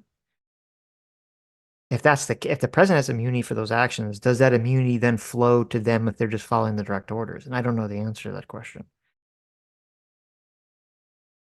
Mm-hmm. So, it's all unclear. So I guess in the example that you're talking about with the assassination, if Donald Trump orders someone to assassinate Joe Biden, or let's say, because right now Biden's president, if Biden orders Well, someone to assassinate Donald Trump, even if Biden is immune, is the person who, sends the drone immune, right, for prosecution? And I don't know the answer to that question. that wasn't my hypothetical, though. Oh, I thought that was the hypothetical you were saying. Well, no, I'm thinking of assassinating people in other countries. Obviously, I mean, how would you make an argument that assassinating your political opponent is fighting a war or prosecuting a war? Your But political that's opponent. the problem. If the Supreme Court says you can't even look into motive to make a determination about whether something is an official or unofficial act, then how do you even make a determination at all in the first place? Yeah. Like the difference between, like my understanding is like the difference between like defense, like defense and self-defense, like this is all you have to like know the mental state of the person. And it seems like the Supreme Court's saying that you can't know the mental, like you're not allowed to even engage in the question of the mental state of the president when engaged in one of those tier one actions. You just have to just say they just have complete immunity, period. It just seems like there would be other laws that would cover the situation if presidents went assassinating their political rivals. I would It hope. Well, doesn't I doesn't don't seem like know. that would just be like, oh, well, look, But he's wait, got this Supreme other Court ruling on his no side. no no So no no no no no. There can't be there are no other laws. It had to be within the Constitution. Because they explicitly said other laws cannot limit the president's authority this way. So it has to be something in the Constitution. And so I guess you could say, well, like, is the president doing that is the president doing that a violation of someone's rights? Presumably, I would assume. yeah, that's contradictory within the Right, Constitution. but then the president still would have immunity for doing it, would they not? Why would they not have immunity for doing it? You couldn't prosecute them legally, but you Yeah. could impeach them. Well, you can impeach anyone for anything. So they don't even have to Right, break the law for exactly. impeach. Right. They can be So they would be impeached. impeached, and then there would be no prosecution. They'd be like, the president killed Joe Schmo, and Joe Schmo has no legal recourse because the president did it. Yeah. But But he'd that's cool. definitely get impeached. Right, but what if Joe Biden is like, I'm not going to run anymore, and then he assassinates Donald Trump, and he's like, okay, impeach me. Who cares? Like, I mean, that would be very strange. Sure. yes, mm-hmm, He would claim that he avoided the next Holocaust because he right, assassinated Orange Hitler, and right, he would still get a Secret Service detail mm-hmm, for the rest of his life. He wouldn't be incarcerated. But right, right. I would. Do we live in that universe? I mean, I don't think it's going to happen. I think they're trying to avoid these Alvin Braggs of the world who are like, I'm going to make my political reputation on going after former presidents. I think that's what they're trying to avoid. They're not necessarily worried that Joe Biden is going to assassinate Donald Trump or Donald Trump is going to assassinate Joe Schmo. So I don't think you're they're concerned about that. you're 100% correct. Yeah, they're So, trying to deal with the Alvin Bragg problem, which well, I actually, think is a huge problem. I mean, well, it is a actually, huge problem. you're 80% correct. Okay. Mhm. At least from what they're saying in the ruling. So Yeah. Roberts in the ruling says repeatedly that this ruling needs to, it's kind of funny, he says this very directly, that the ruling needs to create precedent forever as opposed to being just about the current moment, i.e. Donald Trump, right? He Yeah. says that several times. And what their concern is in the majority ruling is that they don't want not so much the state prosecutors to do something, because these rulings don't really help Trump that much. But it's more so that they don't want presidents to be able to go after former presidents forever. And they even say this. They don't want the executive branch to be able to cannibalize itself. For example, this would make it so like there's been these rumblings about like, can we go after Biden because we think that he didn't, enforce border law properly? We're gonna try like when Biden is not president, we're gonna send the attorney general's office after him and we're gonna try to arrest him for not enforcing the border policy correctly. This ruling says that you cannot even attempt to do that. You cannot do that. Biden That's has what voters complete, want too. That's right, where we're at. right. This ruling says Biden has 100% complete immunity for anything that he did with, how the execution of the border law, blah, blah, blah, blah, blah, blah, blah. Right. So none of those plans about going after Biden after he's out of office will work now. And that seemed to Good. be, what they talk about in the ruling is that they were very concerned about this just executive branch. And I guess what you're saying too, like states and everything going after presidents forever after they're out of office, right? Look, And they're I more hate this concerned, topic. right? And so there's the two concerns. There's the will people just forever go after the presidents when they're out of office for political or even legitimate reasons, or will the president use their power and abuse their office in, bad ways? And the court is they're concerned about people going after presidents. They're not really that concerned, at least in this ruling, about presidents abusing their power Yeah. super I much. hate this So, topic because this topic is constantly spun as and effectively spun as okay, so you're comfortable with the president being above the law. That's the way that is always spun, which nobody's comfortable with that. Nobody is comfortable with the president being above the law. mhm, But there's an opposite pressure here that you don't want your executive branch to be afraid, to blow their own nose because they're going to be exactly. prosecuted when they leave office. Right. So, I mean, you're trying to balance those two opposing forces, and it sounds like the Supreme Court is trying to basically balance this force of look, people think that they can blow up their reputations as in the political realm by going after ex-presidents in a way that's just not palatable, not conducive to the America being great. But this is, and people who are like some people won't appreciate this because of their political bias. But Hmm. this is why a lot of the people were sort of like freaking out about some of the things that Trump was doing when he was president, is that a lot of the checks on presidential power are not legal checks. They're just sort of conventional checks. So, for example, like there's a convention that exists that the president isn't really supposed to direct the attorney general to like go after people. You know, like when Donald Trump like brought Comey into his office and, told them that he should drop the investigation into what's his name? Um, what's I his name, don't man? remember. The the Anyway, look, anyway. Trump started this and Biden continued it, and Trump is planning on continuing it again, and they're trying to put an end to the cycle. Right, no, no, but what I'm saying is like um when, for Flynn, that was his name.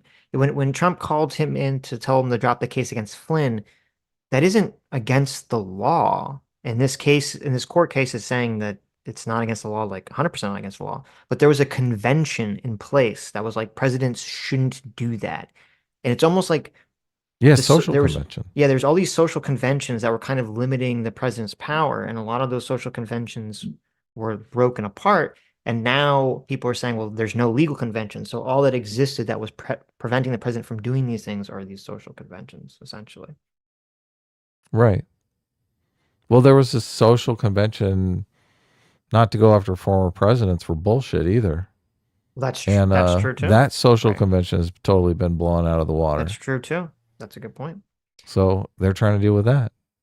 It says Well, this is like such a terrible topic.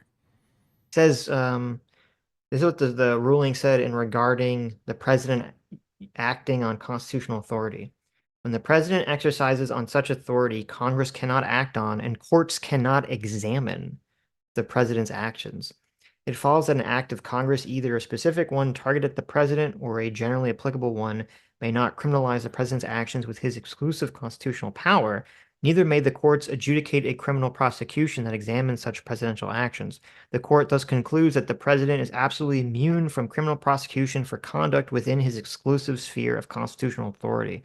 So I guess my interpretation is what that means is that if Biden were to say that Donald Trump is a terroristic threat and direct, him to be taken into custody, like you could still have a court case that's going to determine whether that action is an official action or unofficial action that Biden can or cannot do, but not you can't really have a court case on whether it was legitimate on like a moral, not a moral level, but like like whether he had, I guess, Whether or not he legitimate. was a terrorist.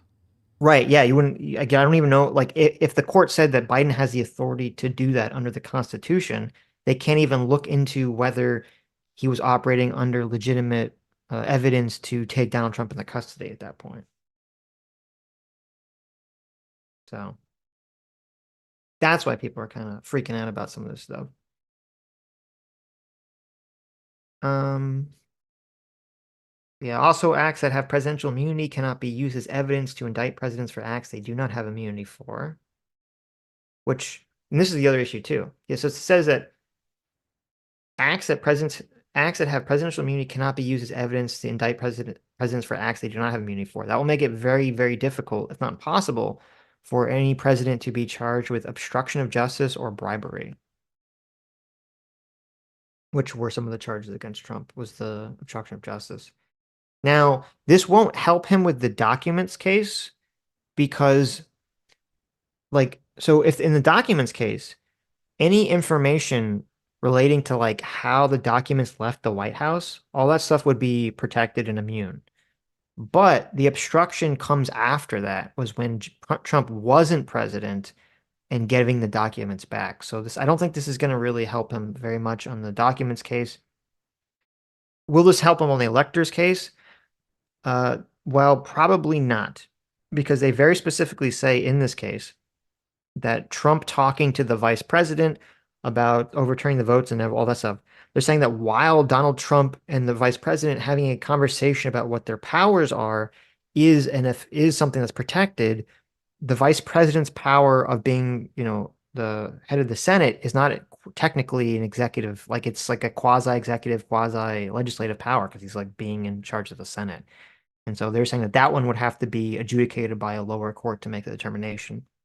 So the electorate, and then also Trump talking to state officials, it's not clear whether that's, since it's the executive branch talking to someone outside the executive branch in that capacity, that stuff is not automatically granted immunity either by Supreme Court. So all that stuff's going to have to be adjudicated by lower courts. So I don't think this is really going to help Trump very much with his current cases, but it could create a bunch of weird things going forward in the future. And so I guess we'll find out how that all plays Weird, out. like how Well, so, presidents are going to start assassinating their political rivals. well, no, but as I said, the president can just publicly declare tell the attorney general to like investigate people, their political opponents, for crimes. And you just like, I don't want that to become the precedent going forward. I mean, that's exactly what they're trying to avoid. Right. But this kind of makes that very solid. It makes it very possible. Okay. I'm trying to think of the examples. There could be examples too with like Trump doing some of the things. Like part of what doesn't help Trump, I think, in the electors case and a lot of the January 6th case is that he did a lot of things through Giuliani and through private channels. And so when the president does things through private channels, then it become like the court is saying it kind of makes it so that it's not an officially protected action. And if they had known that in advance and he had done things through the official government channels, then maybe they would have been protected actions. So, Let's go to the pardon thing because it's so ridiculous. So you're telling me that if Donald Trump wins and day one he makes an infomercial that mhm, says, I will pardon you for $1 million. Just send $1 million to me, Donald Trump, right, P.O. Box, Mar-a-Lago, right? right.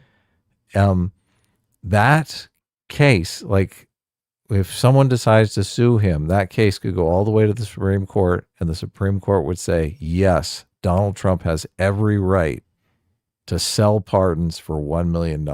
Well, it wouldn't be suing, it would be the government bringing charges against him for a crime, for like a bribery crime, right?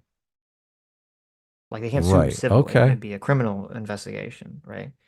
Okay. Well, Yeah. I mean, that's what you laid out. You said he could Yeah, do that legally. right. Yeah, so my understanding is that they couldn't do that. They couldn't bring any charges against him, even if he publicly came out and said I mean, which some people say doesn't matter because the claim is presidents do that behind the scenes anyway. But yes, my understanding is the president could publicly come out and say, give me $1 million, I'll pardon you. And yeah, he could. And you couldn't go after him with criminal charges So, whatsoever. so you're saying they would file charges against him, and the court would say you can't do that. Yes. And then would it go up to a higher court until it went to the Supreme Court, and the Supreme The Court would say you can't do that? the court, so what would happen was federal government would file charges against him for bribery. The court would say, well, you're going after the president. We have to determine whether this is an official act or not before we even look into the facts of the case. Mm-hmm. And so then they look and say, well, the Constitution grants the president unilateral authority to do To pardon pardons, people. Yeah, and you exactly. can't look at the motive. And the Supreme Court in this case says you can't look at the motivation to make a Right. So it doesn't determination. matter that the motivation is greed. Exactly. So therefore, it's an official act. So therefore, we dismiss the case. Right. So that's how it Okay. worked. Now he could still be impeached, obviously, but Well, that would be the. It's hard for me to imagine that he wouldn't be impeached. Like sure. Well, but they're the looking for difference, reasons to right? impeach people. Well, the realistic way it would be happening is because, like, yes, realistically, the president would not go on TV and do that. But what's more realistic is that now this already happens to some extent, but it could happen to a much more blatant extent where you could have Republican operatives or Republican Party people would either just get pardons infinitely or literally pay Biden, I'm sorry, pay Trump to get pardons, or Democrats could pay Biden to get pardons. And why would they impeach him for that? As long as they control, the Congress, they're not going to impeach him for that. Just pragmatically here, though, Hmm. the thing that they're trying to avoid is the idea that people have that, show me the person and I will show you the crime, right? Hmm. They're trying to avoid lawfare targeted at the president, which, I Yeah, mean, I how do understand. you, Yes. yeah, Yes. I understand. Yeah. which, I mean, you believe is a legitimate problem, right?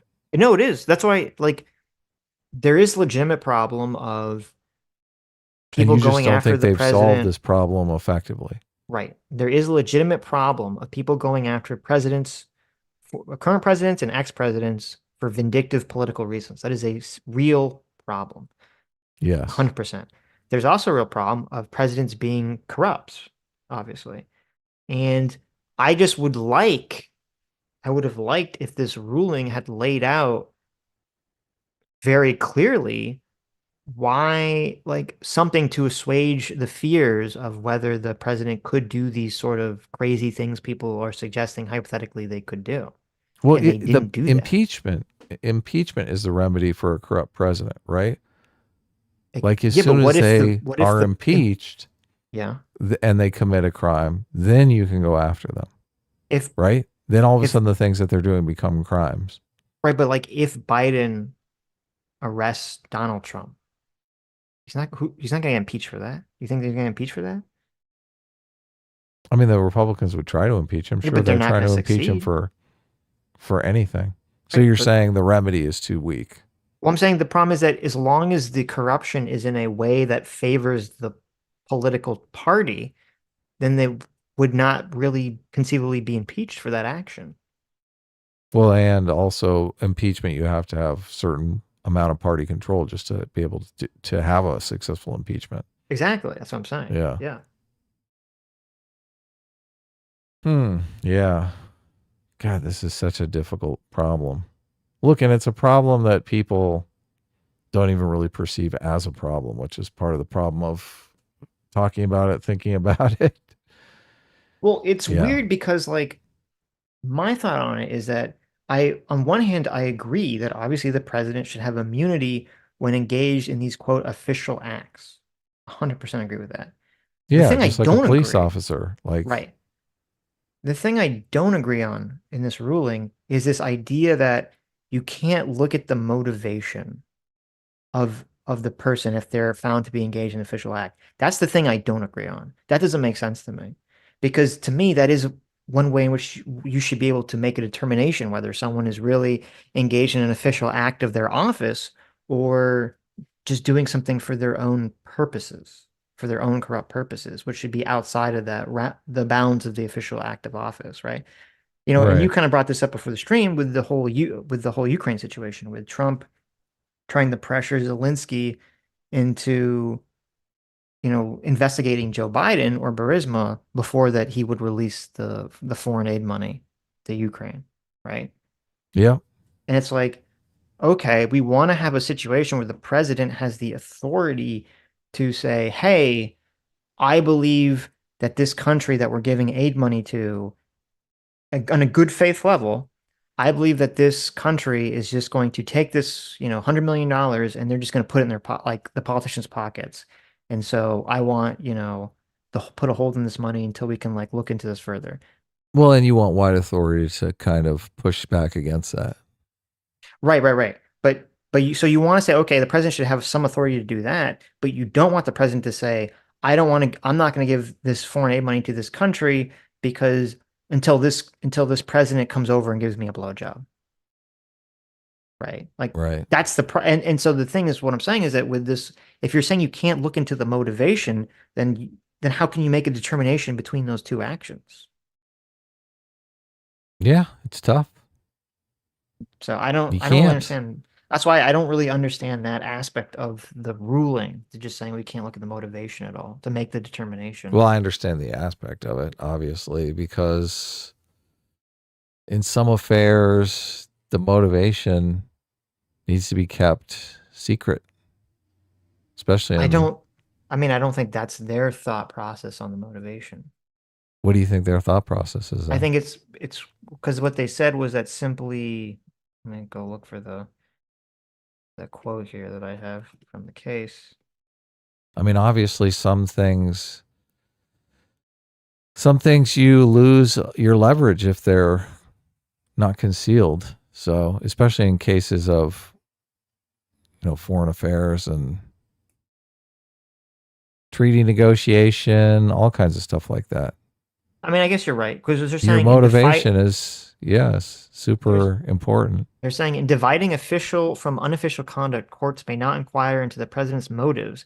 Such a highly intrusive inquiry would risk exposing even the most obvious instances of official conduct to judicial examination on the mere allegations of improper purpose. So it sounds like they're saying you can't, like by just looking into the motives, you're shining a light on official conduct, or you're allowing the judiciary to examine official conduct just on the allegation. But my response to that would be like, yes, but there's a difference between examining and like doing something about it.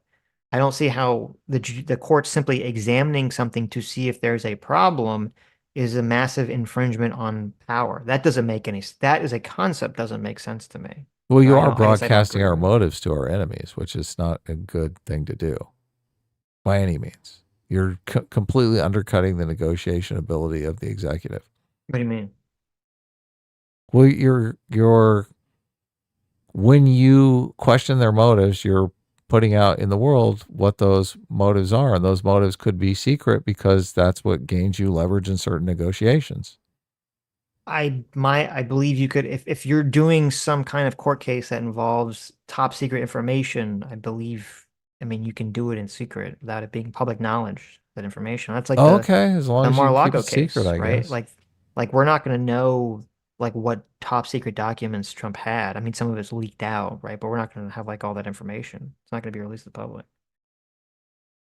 All right. So the whole entire court case is going to be conducted in secret. The whole thing might not be, but whatever is the secret information would be. I mean, we know the the motivations were the key thing that everyone was talking about in the Ukraine situation. I mean, that was the focal point of the investigations. Yes. Yeah. Which, and that would be a question. See, and so before we could have that, the question would be, well, we still find out about that because there was a whistleblower who leaked that anyway, right? So that'll be public knowledge. But before that could even be looked into whatsoever, the question would be, um, does the president have the authority to do that? Now, that one might be a little bit trickier because it's not, I don't know if I think Trump's authority in that isn't just like, oh, he's the president, he gets to do this. It's more like Congress is saying, here's X amount of money, you, the president, have to give that money over. So that might, because of that like way that the I, power operates in that specific circumstance, that might allow an investigation of let's motives. say I'm trying to avoid a nuclear war. So I'm negotiating specifically with Vladimir Putin, okay? Okay.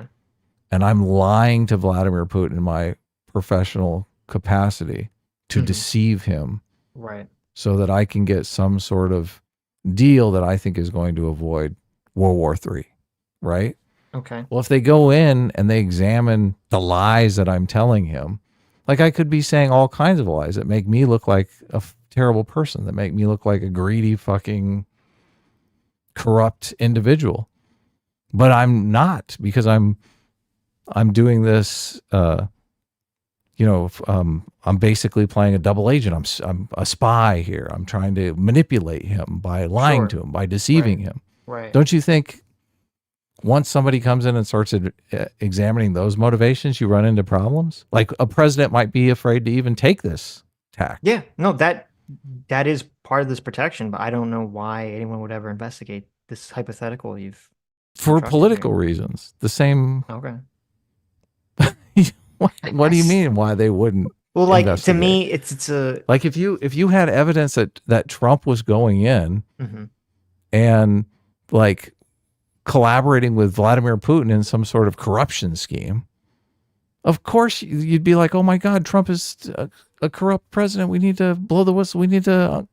Right. I But if understand you're he's saying that they would look at actually these doing it in a negotiations. way to Right. deceive Vladimir Putin into Right. making certain decisions that are going to be advantageous for the United States, Hmm. like it's a completely different story. Like this, the idea that all of these negotiations with leaders all over the world are just like everyone is an honest actor in the realm of politics. I mean, that's laughable. People deceive each other all the time in these political matchups. That's Hmm. part of the game. So I if you pull all of those deceptions out into the public eye and put them in a court, it's going to be a shit show. It's going to be a total shit show. So I'm not. Look, I'm. It's Well, I agree with you that it's definitely a difficult way to weigh these two problems. But again, I just on the side of I think that the inability to look at motivation, I think, is a step way too far in giving executive branch too much power. right. Yeah. I just. It's. Yeah. Okay. I understand the flip side of that coin though is that you're basically neutering the executive branch without giving them any ability to negotiate with anyone. So, Well, no, but I mean, I maybe don't think that's a so. safer world. I don't know. I think if you look into motivations, I think you can look into motivations without doing that. So, Right, but I it mean, would I don't think that President Biden should be able to say, "Hey, Attorney General, I want you to go investigate Donald Trump from here until the ends of the earth until you can find something to arrest him with," right? I don't think the president Let's should be able to do that. look. Let's say that this is so. The president is pretending to be corrupt Wait, wait, wait, so wait, that wait, he can. wait, wait, wait, wait, wait. Before we get into this President 10D chess thing, do you agree or disagree that that Biden or any president should not be able to direct the Attorney General to investigate Donald Trump or his political opponent until he can find something to arrest him on? Of course not. That's the problem that we're trying to deal with. Right. Yeah. Okay. So we both agree that Yes. the president should not be allowed to do that. Of course. Yes. Okay. Yeah. And that is a problem. Obviously, we don't want the president to be using the apparatus of state to go after political enemies. Right. But I feel like That's I feel like that's a more realized prescient problem than this prescient problem. negotiation. Yes, Yeah. exactly. Than the negotiation Right. that you're talking about. Well, how do you know? How do you know this isn't like a I guess regular I don't form of know. negotiation? Look, Sure. okay, so you just don't believe this is like a negotiation I tactic. don't believe it's a necessarily feasible thing or realistic scenario. Okay. You're like, it's laughable to think that we deceive other players in the world Well, when we no, deceive negotiate them with in the them. specific way in which you're describing. Like Donald Trump's going to pretend to be a double agent to Putin in order to trick him into doing some action while I'm Donald making Trump is it really on America's side, you know. I'm making it I wild understand. to make the point. Yes, I get it. I get it. Yeah. Right. I mean, obviously it wasn't that wild in the Ukraine situation, and everyone has a different way of looking at that, Hmm. right? Right. I'm accentuating the point because it would be clear that the president would be acting in good faith, yet would appear to be a scumbag. Hmm. So, but anyway, look, Okay. The other thing, the other part of the ruling we haven't talked about yet is Trump or Trump's team, I should say, had made the argument that he can only be charged with a crime if he's impeached first. And I remember, so I don't remember who, but I kind of vaguely remember other kind of people in the punditry space making this argument too. The Supreme Court specifically said that that is not true. That whether a president is impeached or not does not preclude them from being charged after they're president. they still can be charged, but this is only for unofficial acts, right? Yeah, only for unofficial acts, yes. Yeah. Right. So, but you're going to have every president try to say everything they've done is official, right? Right, which presumably they were going to do anyway, but Well, yeah. okay. Let me read some supers here. Steam Hams for $5 says, haven't heard anyone else mention this, but if you go to the CNN channel and listen to the debate again at 1 hour and 20 minutes, it sounds like Trump farted. Yeah, we mentioned it on Sunday. We did. I think I mentioned it like literally right before the stream ended. But yeah, it's weird. There's like a clip, and it definitely sounds like Trump farted during the debate. It doesn't. We're presuming it's Trump because Biden's mic was muted. So I guess unless it was the host, but believe I also read that the host mics are muted too. So there you go. Trump farted during the debate. He's incapable of being president now. Well, I will not vote for a man who farts. Gene the European for $5 says all Supreme Court ruling says is if a president committed a crime under an official or tangentially official, it required an impeachment prior to charge. Well, hold on. It depends what you mean by tangentially official, because that would be that could not be the case for that one. If it is official, if it is possibly okay, let me see how to word this. Okay. Um, let's just say if it is deemed an official act, my understanding from this Supreme Court case is that even if it's deemed well, actually, I don't know. If it's deemed an official act and you're impeached for it, can you be charged? I don't know the answer to that question. Maybe, maybe not. I didn't see that part in the ruling. But if it's like somewhat official, then my understanding is the court can actually adjudicate whether it's actually official or not. And if they find it's not official and does not threaten the intrude upon the authority and functions of the executive branch, then they can go after the person. Jonathan Smith for $10 says courts can't, Congresses can. They can always investigate. They can impeach without cause. If you're just unpopular enough, you will be impeached. There is redress. If impeached, you lose immunity. So I don't. Well, here's why this is weird. Um, and I don't know the answer to this because yes, a person can still be impeached, but how do impeachment inquiries even work? Can Congress look into and investigate things that are determined to be officially presidential authority? I don't know the answer to that question.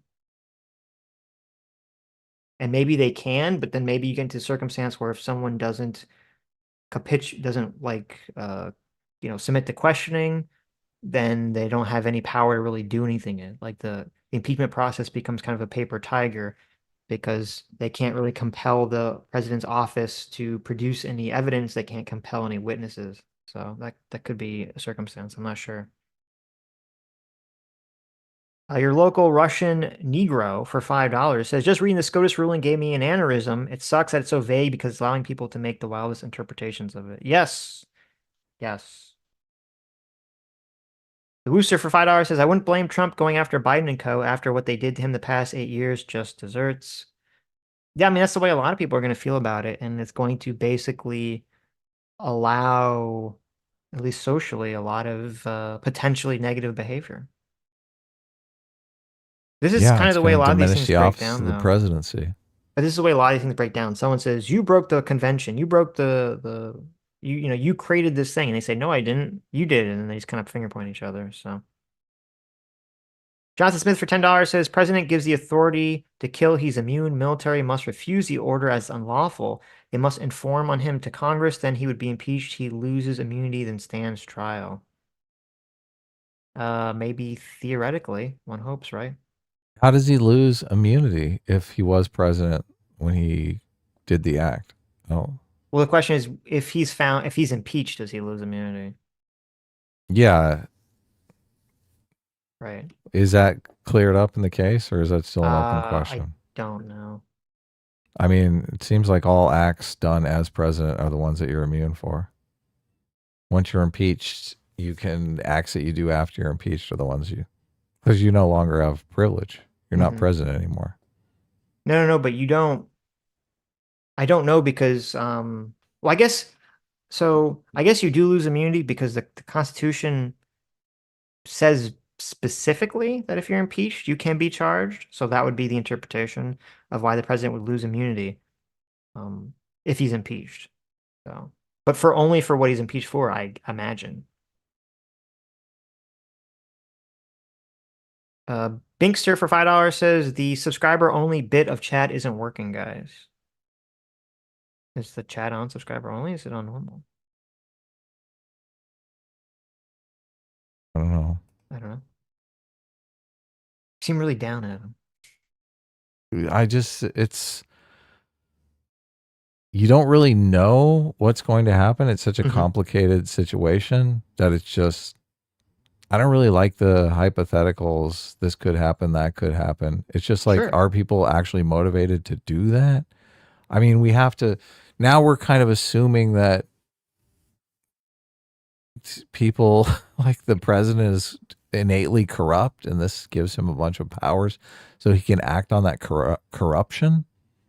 Do you think presidents are innately corrupt? I mean, I think people are innately corrupt. That's kind of why I think a lot of our government and institutions are structured the way they are, is to Right. limit power because people are innately corrupt. Right.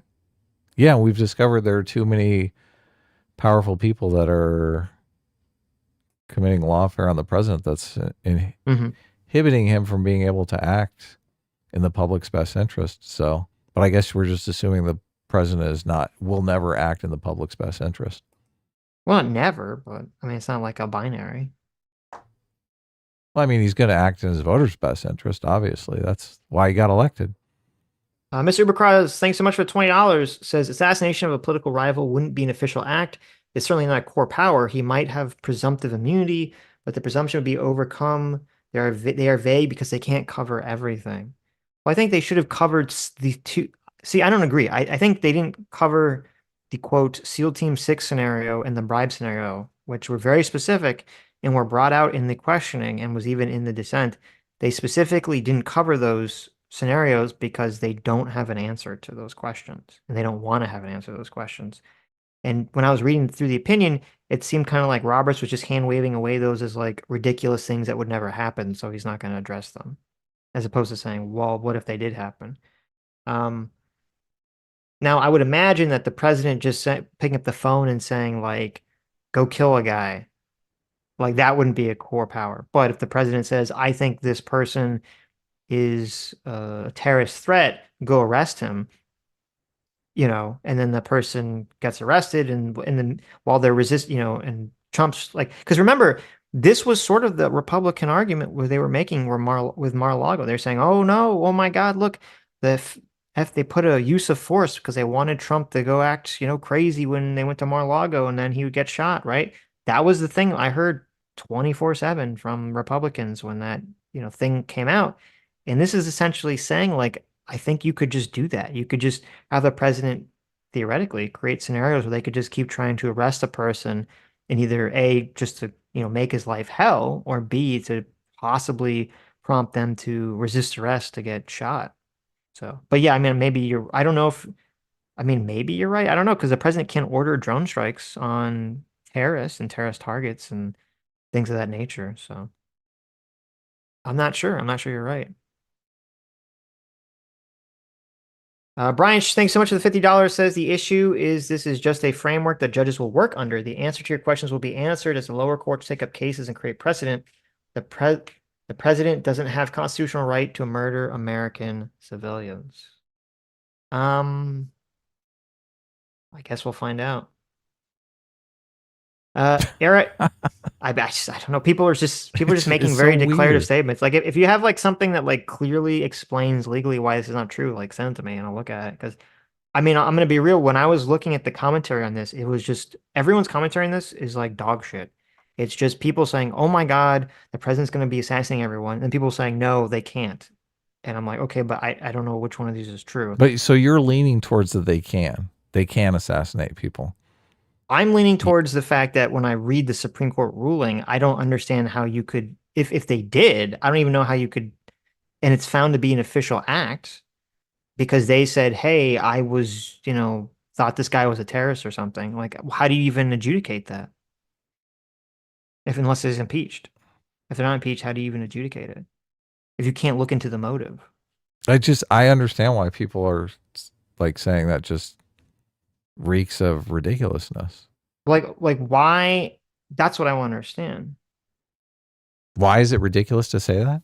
I don't. It's Well, I mean, if Mr. it Ubercross wants seems to like come, something that should be illegal. So I don't know if Mr. Ubercross wants to come on because I mean he could explain it sure, probably better than bring I him could. on. Bring him on. Um, I don't know if he wants to I come on, don't but know. if he wants to come on, like, yeah, why could the president not just simply do something to that effect? So, Eric Captain for $5 says, tweeted such a picture of the progress on my shelf. I'll keep you guys updated. Plan to finish it within the next couple of days. Team class reigns best. Well, thank you. Nice. Let me see the shelf. Oh, Sh- nice. Shelves Got are all the wood, great. got it all ready. Wow, you're doing this like Professionally. well, it's just like a bunch of wood. I thought you meant like you like bought like an IKEA shelf or something. This is a bunch of wood. Well, good on you. Send us a picture when you're done. IP Daily for 12 months says just following orders isn't a good defense if the orders are illegal. Yeah, especially if you're Okay, killing hold. a Okay, wait, citizen. stop. Okay, I need to address because Twitter sucks. I don't know what you're talking about, and I don't know what anyone in the chats if they're saying this. Okay, I understand. I understand that the president cannot just pick up the phone and say, I want you to go assassinate a person. Okay. That's like the dumbest version of the argument. I even said this. I understand it. The question is, okay. The question is if they frame it in such a way that it has to do with fighting terrorism or some other presidential authority that they do have, how could you even investigate it to find out the motives of whether it is an officially justified act or not? That's the question, okay? Yeah. Let me send Mr. Ubercross the link here. If I can find him in my DMs. So you're saying what is a so if it is an American citizen then they suspect of planning a terrorist attack, the Right. president can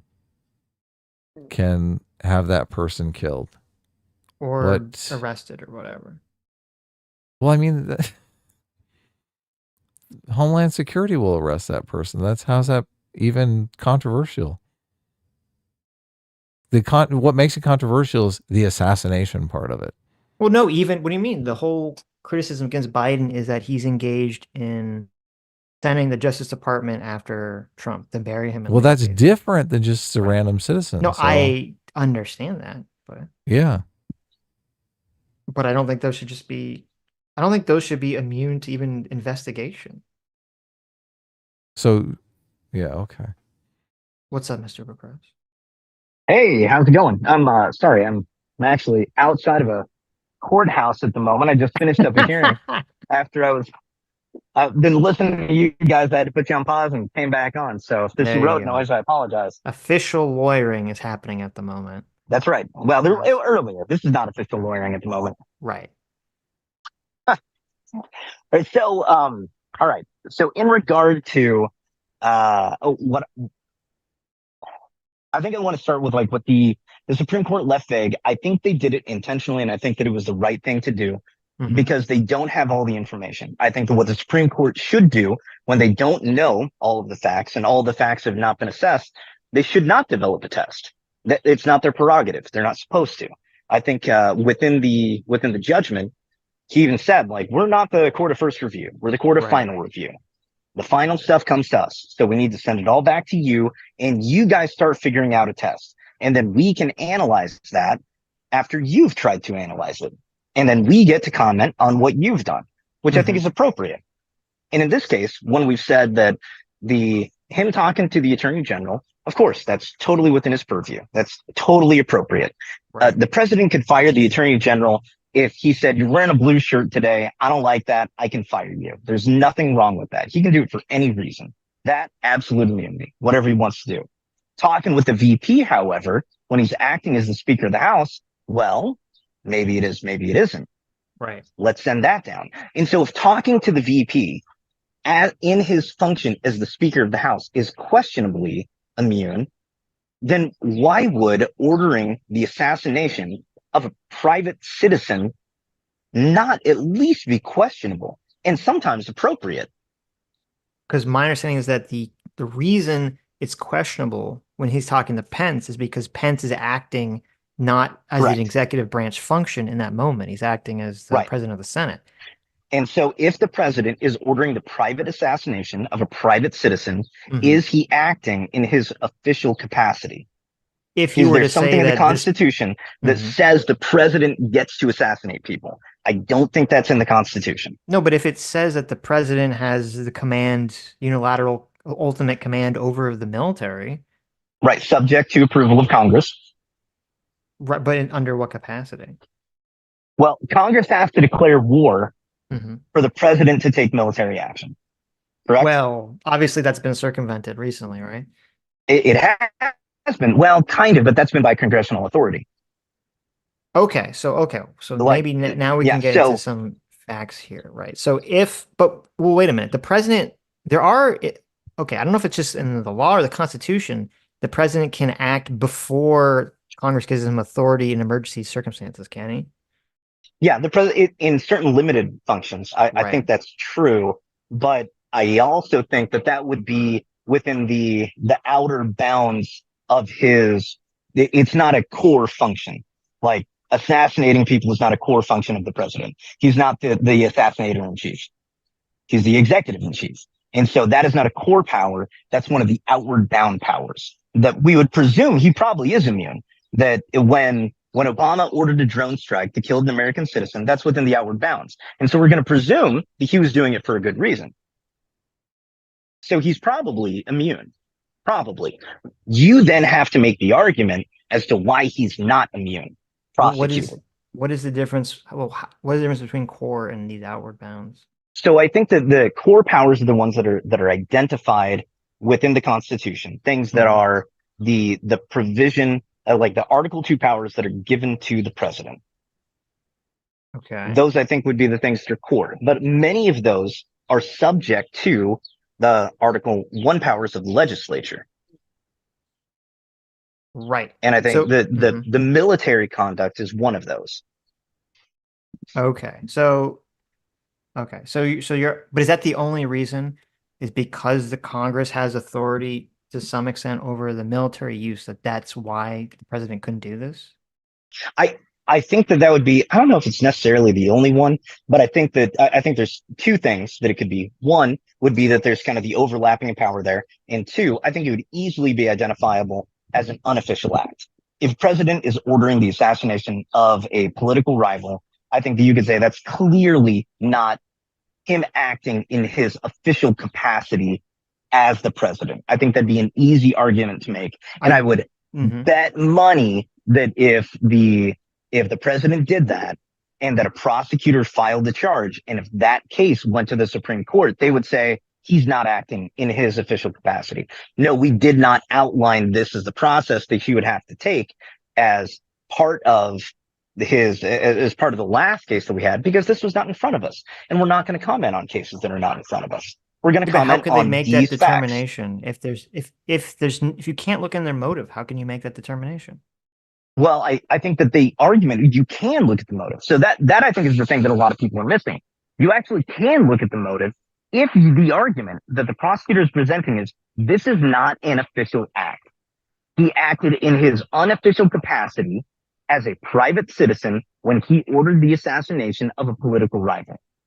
You can look at this conduct. They and said the specifically that you can't, though. Yeah. They said in dividing Right. official from unofficial conduct, you can't inquire the president's Right. motives. Yeah. Well, but they also did inquire into the motives. So that has not been laid out before. So in a legal sense, you can make an argument to the court. Now, a judge might say, I can put into writing, I can say the president was acting in an unofficial capacity when he ordered the assassination of Joe Biden. And then that motion will go in front of the court. And then they're going to file a motion that says, no, he was acting in his official capacity.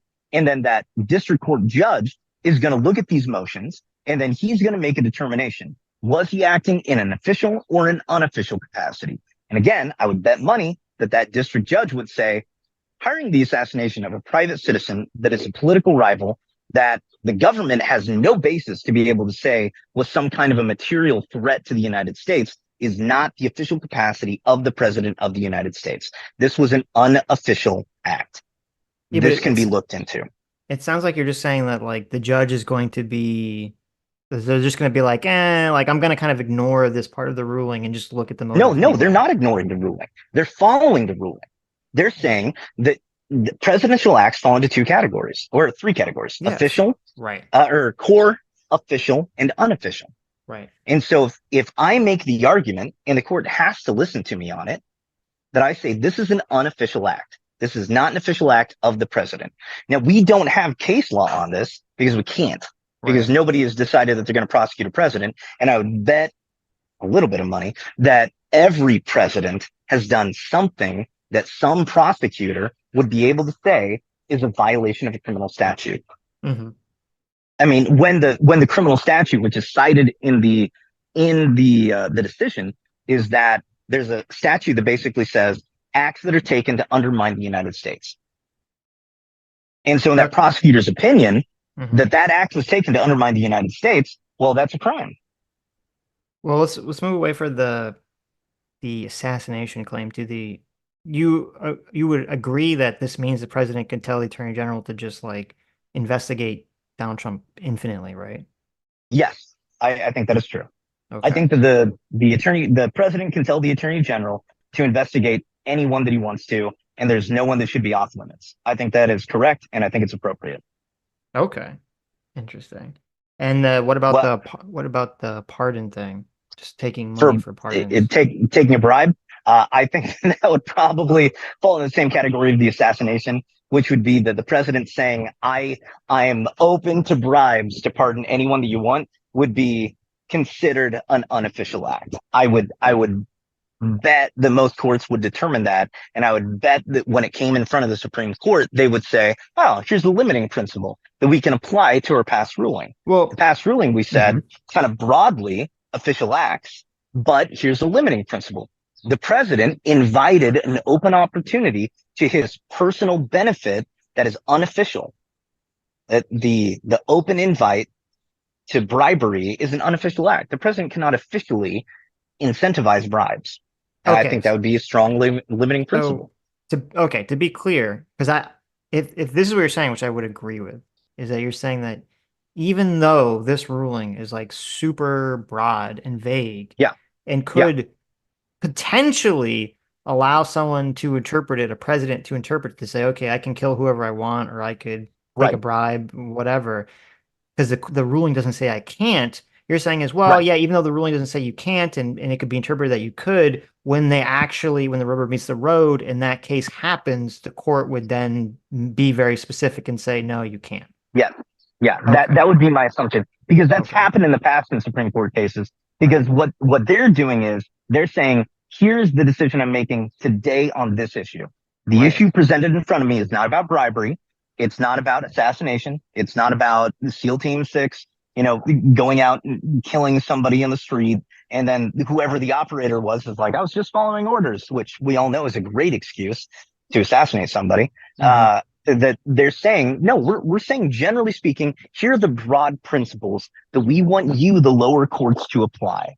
Right. Take these lower principles, and then when the fact determinative cases come in front of you, at that point, you apply these broad principles that we've given, because this is never a question that we've dealt with, and we cannot possibly address the panoply of issues that are going to come in front of us. So please take a look at these issues, and then you give us your determination, and then we can analyze that from there.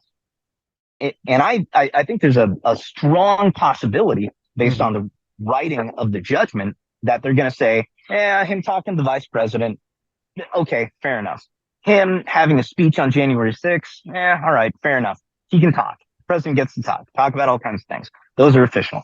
Hmm. Him requesting different slates of electors, and they even said in there, they're like, we don't see any presidential authority in regard to this. You better have a really good argument as to why. Right. Right. And they may say, no, that one, that's crime. The president committed. That was not an official act. But they're also stating, we don't know right now. We don't have the information. This has not been investigated. This has not been brought to the court. No one has made a determination. Somebody has to, and it's not our job. And it shouldn't be. It's not the Supreme Court's job.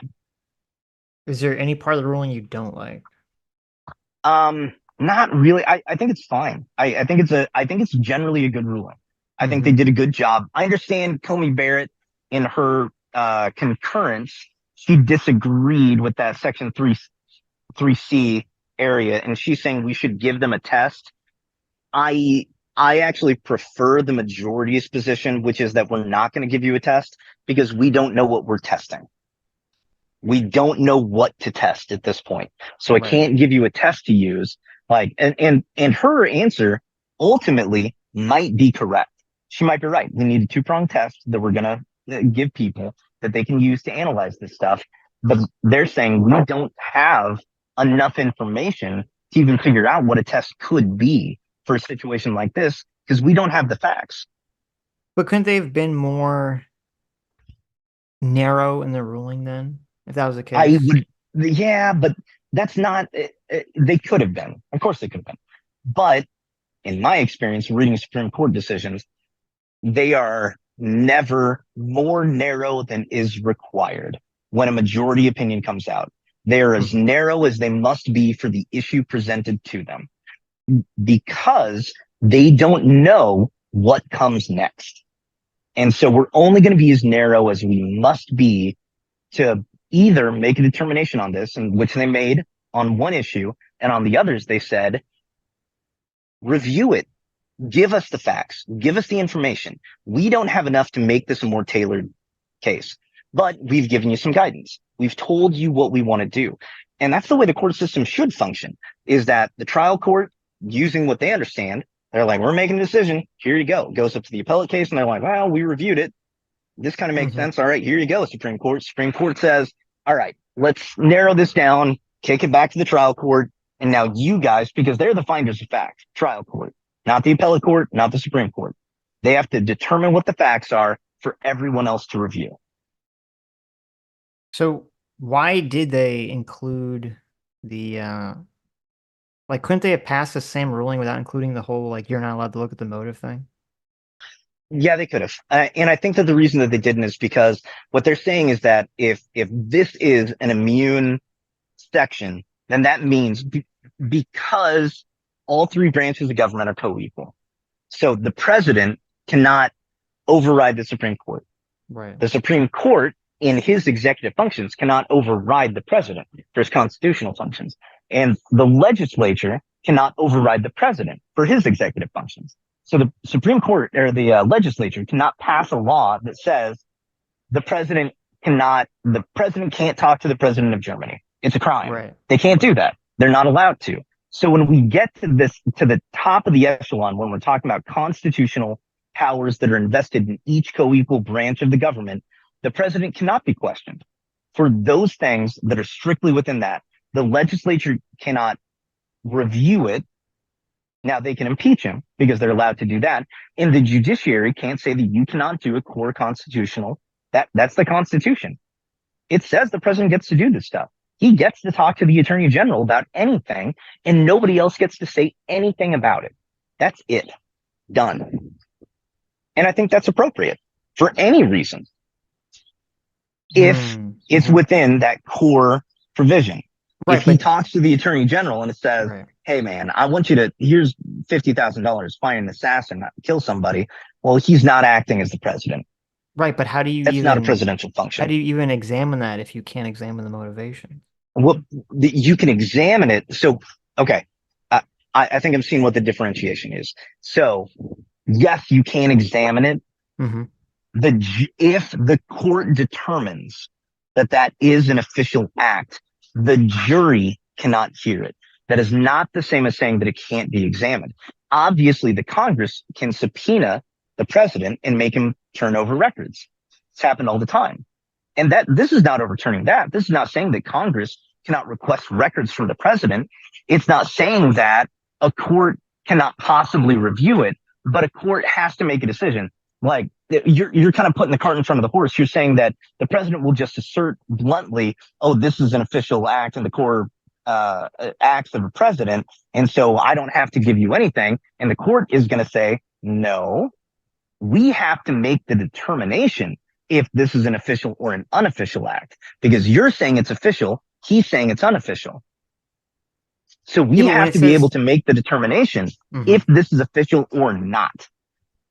Yeah, but when it says the courts cannot explore, or sorry, courts may not inquire into the president's motives. To me, I mean, that language sounds more than just a jury can't use it to make a determination. Yeah, well, but that's what the court is at the end of the day, right? Isn't that a jury? I mean, there's other elements to I mean, it. that's like, and if, so to me, I agree that's with the you, like, thing. okay, Like, if all that because somebody has to determine if it's official or unofficial. Like, he can't just broadly assert it, and the court's like, all right, I guess he said it's official. Well, that's so it's okay, official. but that's why I'm confused about, because there's a ton of maybe terrible pieces, often many of them written by lawyers, saying that that's what this ruling says. Yeah, but they're retarded. That doesn't make any sense. Okay. Because the court just said, like, we need you, the district court, to determine if this is official or unofficial. We've got one that's very close, and we've got two that, we don't know. And so you, the court, must determine, is this official or unofficial? So they have to make that determination. Hold on. My understanding would be what they're saying that they want the courts to determine is they're not saying determine the president's motives for doing something. They're just saying determine whether this action is a solely vested in the president by the Constitution action or not. That's all they're interested in. Yes. Well, okay, kind of. So in regard to, I think motive doesn't matter. Motive doesn't matter if you're acting in an official capacity. Right. So if they say it's an official act, then your motive doesn't matter because you're acting as the president. Your motive can be kind of whatever. But if we determine that it's not an official act, which I think the challenge there is motive could play a factor in, is it an official or an Exactly. unofficial act? Right. That's the I'm problem. trying to kill my political rival. And Right. so my motive does play in, but his motive for firing the attorney general, which no one challenges, is what his motive was. It doesn't matter what his motive was. That's a core function of the president. He could fire him because I think the president could literally fire the attorney general because he was like, I don't want a black attorney general. Mm-hmm. He could do that. And his motive for firing him doesn't matter because it is his core ability to hire and fire who he wants as the attorney general for whatever reason he deems fit. Right. But so that is like in a very, very tight area. But then when you say, I want to kill somebody, I want to accept a bribe, well, hiring and firing the attorney general is one thing because the attorney general is then going to continue acting in his official capacity. Assassinating somebody, taking a bribe, that's not somebody acting in an official capacity. So they're very different. I mean, I agree. I don't know And I don't I think know. the I don't know. court, We'll see I what think the happens. ruling encompasses that. Right. Right. I mean, they're saying that to me is crazy because they said talking to the vice president about something might not be an official act of the president. Right. But And if that's the court is saying mhm. talking to the vice president might not be an official act, how can you think that assassination might be an official act of the president? That's done without any military motive, that's done with only a political motive. Because the Talking to the categories vice are completely president might different. not be. Because the rationale for why he couldn't pressure Pence into doing what he's doing is because when Pence is the president of the Senate, he's not acting as part of the executive branch in that capacity. Right. And so But when that has he nothing to orders do someone to with get like, assassinated, is that an Article 2 power well, if it depends. without Congress? Well, it depends what Article 2, because I don't know off the top of my head, what Article 2 explicitly provides the president military authority to do. Yeah, he's the commander in chief of the military, but the Right. military can only act with congressional approval. Right. Okay. But Even when so, we've got an emergency that takes place, yes. like when we had Hurricane Katrina, like the Hmm. president couldn't get the federal military involved Right. until Congress approved the funding. Okay. But, Now, the National Guard could okay. act, Right. but the But, federal military could not. right. So, but to be clear, okay, just want to be clear here, because the argument that you're saying, which could be true, is very different than the argument that like everyone else is making. Because what you're saying makes Yeah, sense, which is that like because what you're saying is the only reason the president couldn't do that, have a drone strike on Joe Biden or Donald Trump, is because these acts of war generally require congressional approval. That's the only right. reason, right? If they Yeah, didn't require congressional approval, he could. correct. But it does. Okay. And the reason that Obama could kill an American citizen outside of the boundaries of the United States in a war area or a conflict area that had been already prescribed by Congress. Congress had already approved military action in that area. And so Obama could do that. We can't hold Obama to criminal standard because he murdered an American citizen, Right. Right. even though the So act took place in Washington, D.C. And a prosecutor could say, well, Obama murdered this guy. There's no due right. process. There's no charges. He didn't go in front of a trial. There's no tribunal. A jury didn't hear this. He was murdered. He was executed without due process of law because it was a military act with congressional approval. Right. But what about with the bribe pardon thing that doesn't have anything to do with congressional approval? I don't think there's anything in Article 2 that says the president can receive bribes. I don't think it's in there. You're breaking up. I don't know if can you repeat whatever you just said? Oh, sorry. I said I don't think there's anything in Article 2 that says that the president can receive bribes. Yeah, but if it just says the president can just do pardons, period, doesn't lay out why what the Yeah, motivation is for it. bribery is not an official. I mean, I think that would have to be, if a president did that, I think that would have to be tested by the courts. And again, Hmm. I would bet money that that the courts would say that is not an official act of the president. Well, you get into the problem, which is that realistically, the president wouldn't go on TV and say, "Give me money to pardon." It would be kind of, Yeah, of course not. it'd be a Yeah, questionable thing about whether, oh, well, he got, the president, Joe Biden's Hunter Biden received $1 million from right, a guy, and a month later he got pardoned by Joe Biden. But right. I mean, I feel like you Well, wouldn't yeah, even that really be able to exists. necessarily So, investigate that. yeah, that's the status quo. This judgment doesn't change that. Okay, so that's already That the way it already is. happens. Okay, It okay, already exists. Like, gotcha. yeah, I mean, people go and they don't bribes. They get $200 to give a speech in You're front breaking of up a a lot. corporation. We're breaking And up a lot. oh man, I'm sorry. That's okay. I, what I was saying is that the presidents already receive massive payouts by corporations to give speeches to corporations, and then they eventually make rulings in their favor. Like, is that not bribery? Well, we've determined that it's not because they were paid for the speech, not for the act. Right, right, So right. it already exists. That's the status quo. This judgment doesn't change that. Okay, interesting. Okay, well, I guess thanks for coming on, Mr. Bookross. Yep, I So, appreciate it. Sorry for the bad connection. Like I it's all said, I'm right. not in a hospitable spot.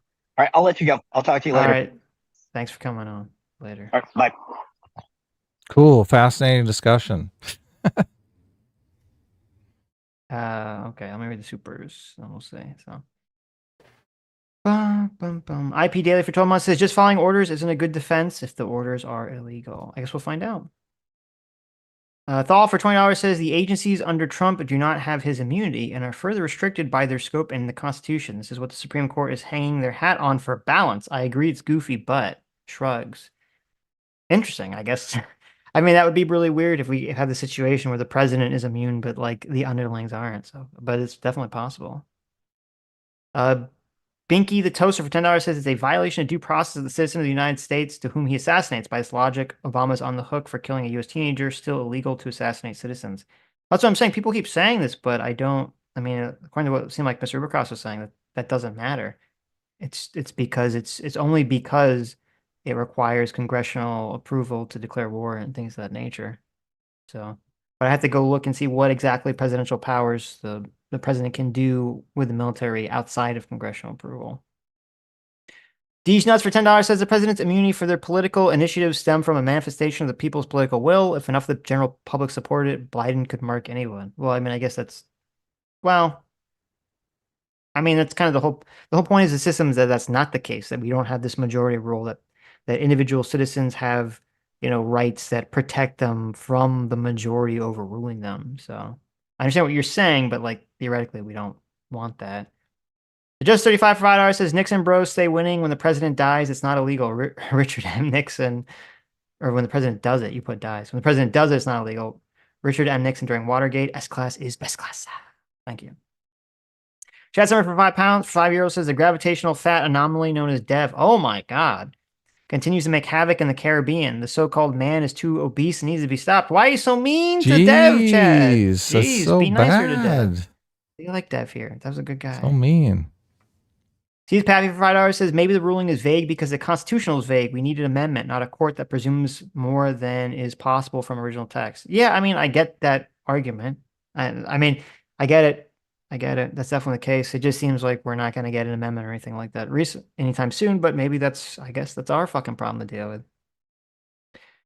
PLO2PL for 5 months says using my monthly member chat to ask respectfully that Sitch not pronounce Gavin Newsom like Newson anymore. Oh. Yeah, that'd be cool. Is it Newsome? What am I saying? Newson? Newsome? It's Newsome, right? Newsome, yeah. Newsome? Okay, like a nuisance. Gotcha.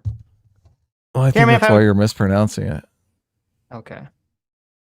Cameraman 502 for $5 says, I recommend listening to Advisory Opinion, which gives good explanation of my case. My only warning is they spent the first 10 minutes on Moody versus Net Choice. I did listen to that, actually. It was a very good conversation. I did listen to that, Cameraman. And actually, they said specifically in that podcast that this allows the president to do the bribery pardon scheme. So that's why I'm saying That's where you got that from? well, from that and from other sources. That's why I'm saying this opinion seems so bad to me is because I'm hearing lots of different sources all giving a lot of contradictory information. So And that advisory opinion thing, I mean, I haven't heard them before, but I listened to it and they sounded like they were being fair. They were not, they didn't like Trump, but they were saying that this ruling wasn't really that great for Trump. So that made me think, oh, okay, well, they're not like hair on fire like the other people, but they did say the bribery thing. So I don't know. But I would also recommend anyone listen to it. Advisory Opinions podcast, they talk about it. It was very interesting. Jonathan Smith for $5 says publicly tell his AG to go after someone unjustly. Congress can just impeach him, and if he's convicted, he loses immunity and removed from office. Yes, no, yes, but it requires the impeachment. So, which when things are very highly political as they are now, sometimes impeachment seems unlikely. Brian for $5 says the prosecution won't say he's going after him for pardoning, but just for bribery, which is explicitly illegal. Is it constitutionally illegal? Because it has to be in the Constitution. If it's just a law that's passed by Congress, then the Constitution's power of the president supersedes that. Engineering payment for $5 says now you see why political parties were considered an evil in our system, and also why the federal government should have minimal power. There you go. Libertarian saying we told you so. Automata for 18 months says, fund Sitch to go full Jordan Peterson for an entire stream. Come on, it's what the publicly secretly demands. Yeah, I don't know if I could hold the voice up for an entire stream, but That's pretty good though. thank you. Jonathan Smith for $5 says, courts are not Congress. Courts are prohibited. Congress is not. They cannot limit Congress's ability to investigate. That's why they have committees. Oh, I don't that's a know good if that's point. I don't know if that's the case. I mean, you could be correct. You could be correct. And if that's the case, it would make me feel better. So, Brokages over Hokages for $5 says, is that Dem soy boy Harry Stinson actually getting investigated for his SEAL Team 6 Trump comment? Did you I only read half that Jonathan Smith super chat? Seems like you did. No. Courts cannot. Courts are not Congress. Courts prohibited. Congress is not. They cannot limit Congress's ability to investigate is why they have committees. Oh, Maybe did I okay. get cut off or something? No, I'm looking at a completely different super chat that says something completely different. Oh, yeah. I Jonathan guess I'm Smith in the said a wrong different place. one. Yeah. Okay. Earlier. Oh, okay. Multiple in Yeah. that vein. Okay. Yeah. Gotcha. So I think people. Okay, I don't know how to talk about this like properly. My feeling on this is that there's a lot of people who are becoming a lot of people on the right who are basically becoming like the left has been. Every time Donald Trump would go out there and they would make some kind of weird joke about being president forever or retribution or whatever. And we had this conversation the other day. It's like, oh, Trump's hyperbolic, right? Trump's joking, Trump's hyperbolic, Trump's joking. There were a lot of Maybe. people, right? Not everyone. And I don't know, I don't remember what this specific person that you said in Super Chat said specifically. So I'm not counting him. But there were a lot of people who made comments where they were expressing their disapproval of the Supreme Court ruling in a hyperbolic, satirical way, saying like, oh, saying essentially, this ruling is ridiculous because it would allow Biden to like send someone to assassinate Donald Trump, right? And there were a lot of weird people on the right who, I guess not weird, who are so caught in the politics of the situation that, like the people on the left, when they see Trump make a joke and they remove the joke filter and think he's serious, there's a lot of people on the right who, in the exact same vein, are assuming these people on the left are 100% serious, not joking, or expressing disgust in the Supreme Court approval for being ridiculous, saying, oh, these people are actually advocating for Donald Trump to be assassinated. When it's very clear to me that's not the point of those tweets. So I would tell people to be very cautious not to fall in that trap. It's very funny because, like, literally the same day, for a completely different reason, there was an account who was saying large numbers of people are incapable of understanding irony or comedy. And they were saying this in defense of Trump. And it seems like now this is also being true in people, not liking Trump. So. Brian for Okay. $20. Thank you so much, Brian. Says the president has the power under an act of war. Outside of war, president only has the ability to kill under foreign affairs, and only if he can prove that not doing so would lead to harm on civilians or the country. Well, there you go. That might be why the president couldn't theoretically assassinate someone, like with the SEAL Team 6 scenario. So, okay. So we can maybe roll that one out. Tommy Simison for 50 Donkey Kong dollars says Obama droned a U.S. citizen without any trial. I think it was somewhere in Africa. Yeah, I guess I'd have to look into the specifics of that. But Brian for $2 says perfectly explained by Mr. Ubercross. Yes, thank you, Mr. Ubercross. You're a good explainer.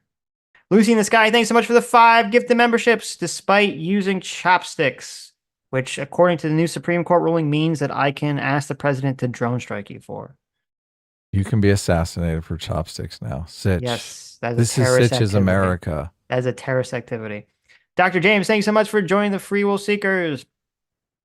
Sitch's Inner Thoughts for $2 says, ask Nate the lawyer for his analysis on the SCOTUS decision, or just wait for his video and report back to audience. And then for another $2, or Mr. Ubercross. Well, there you go.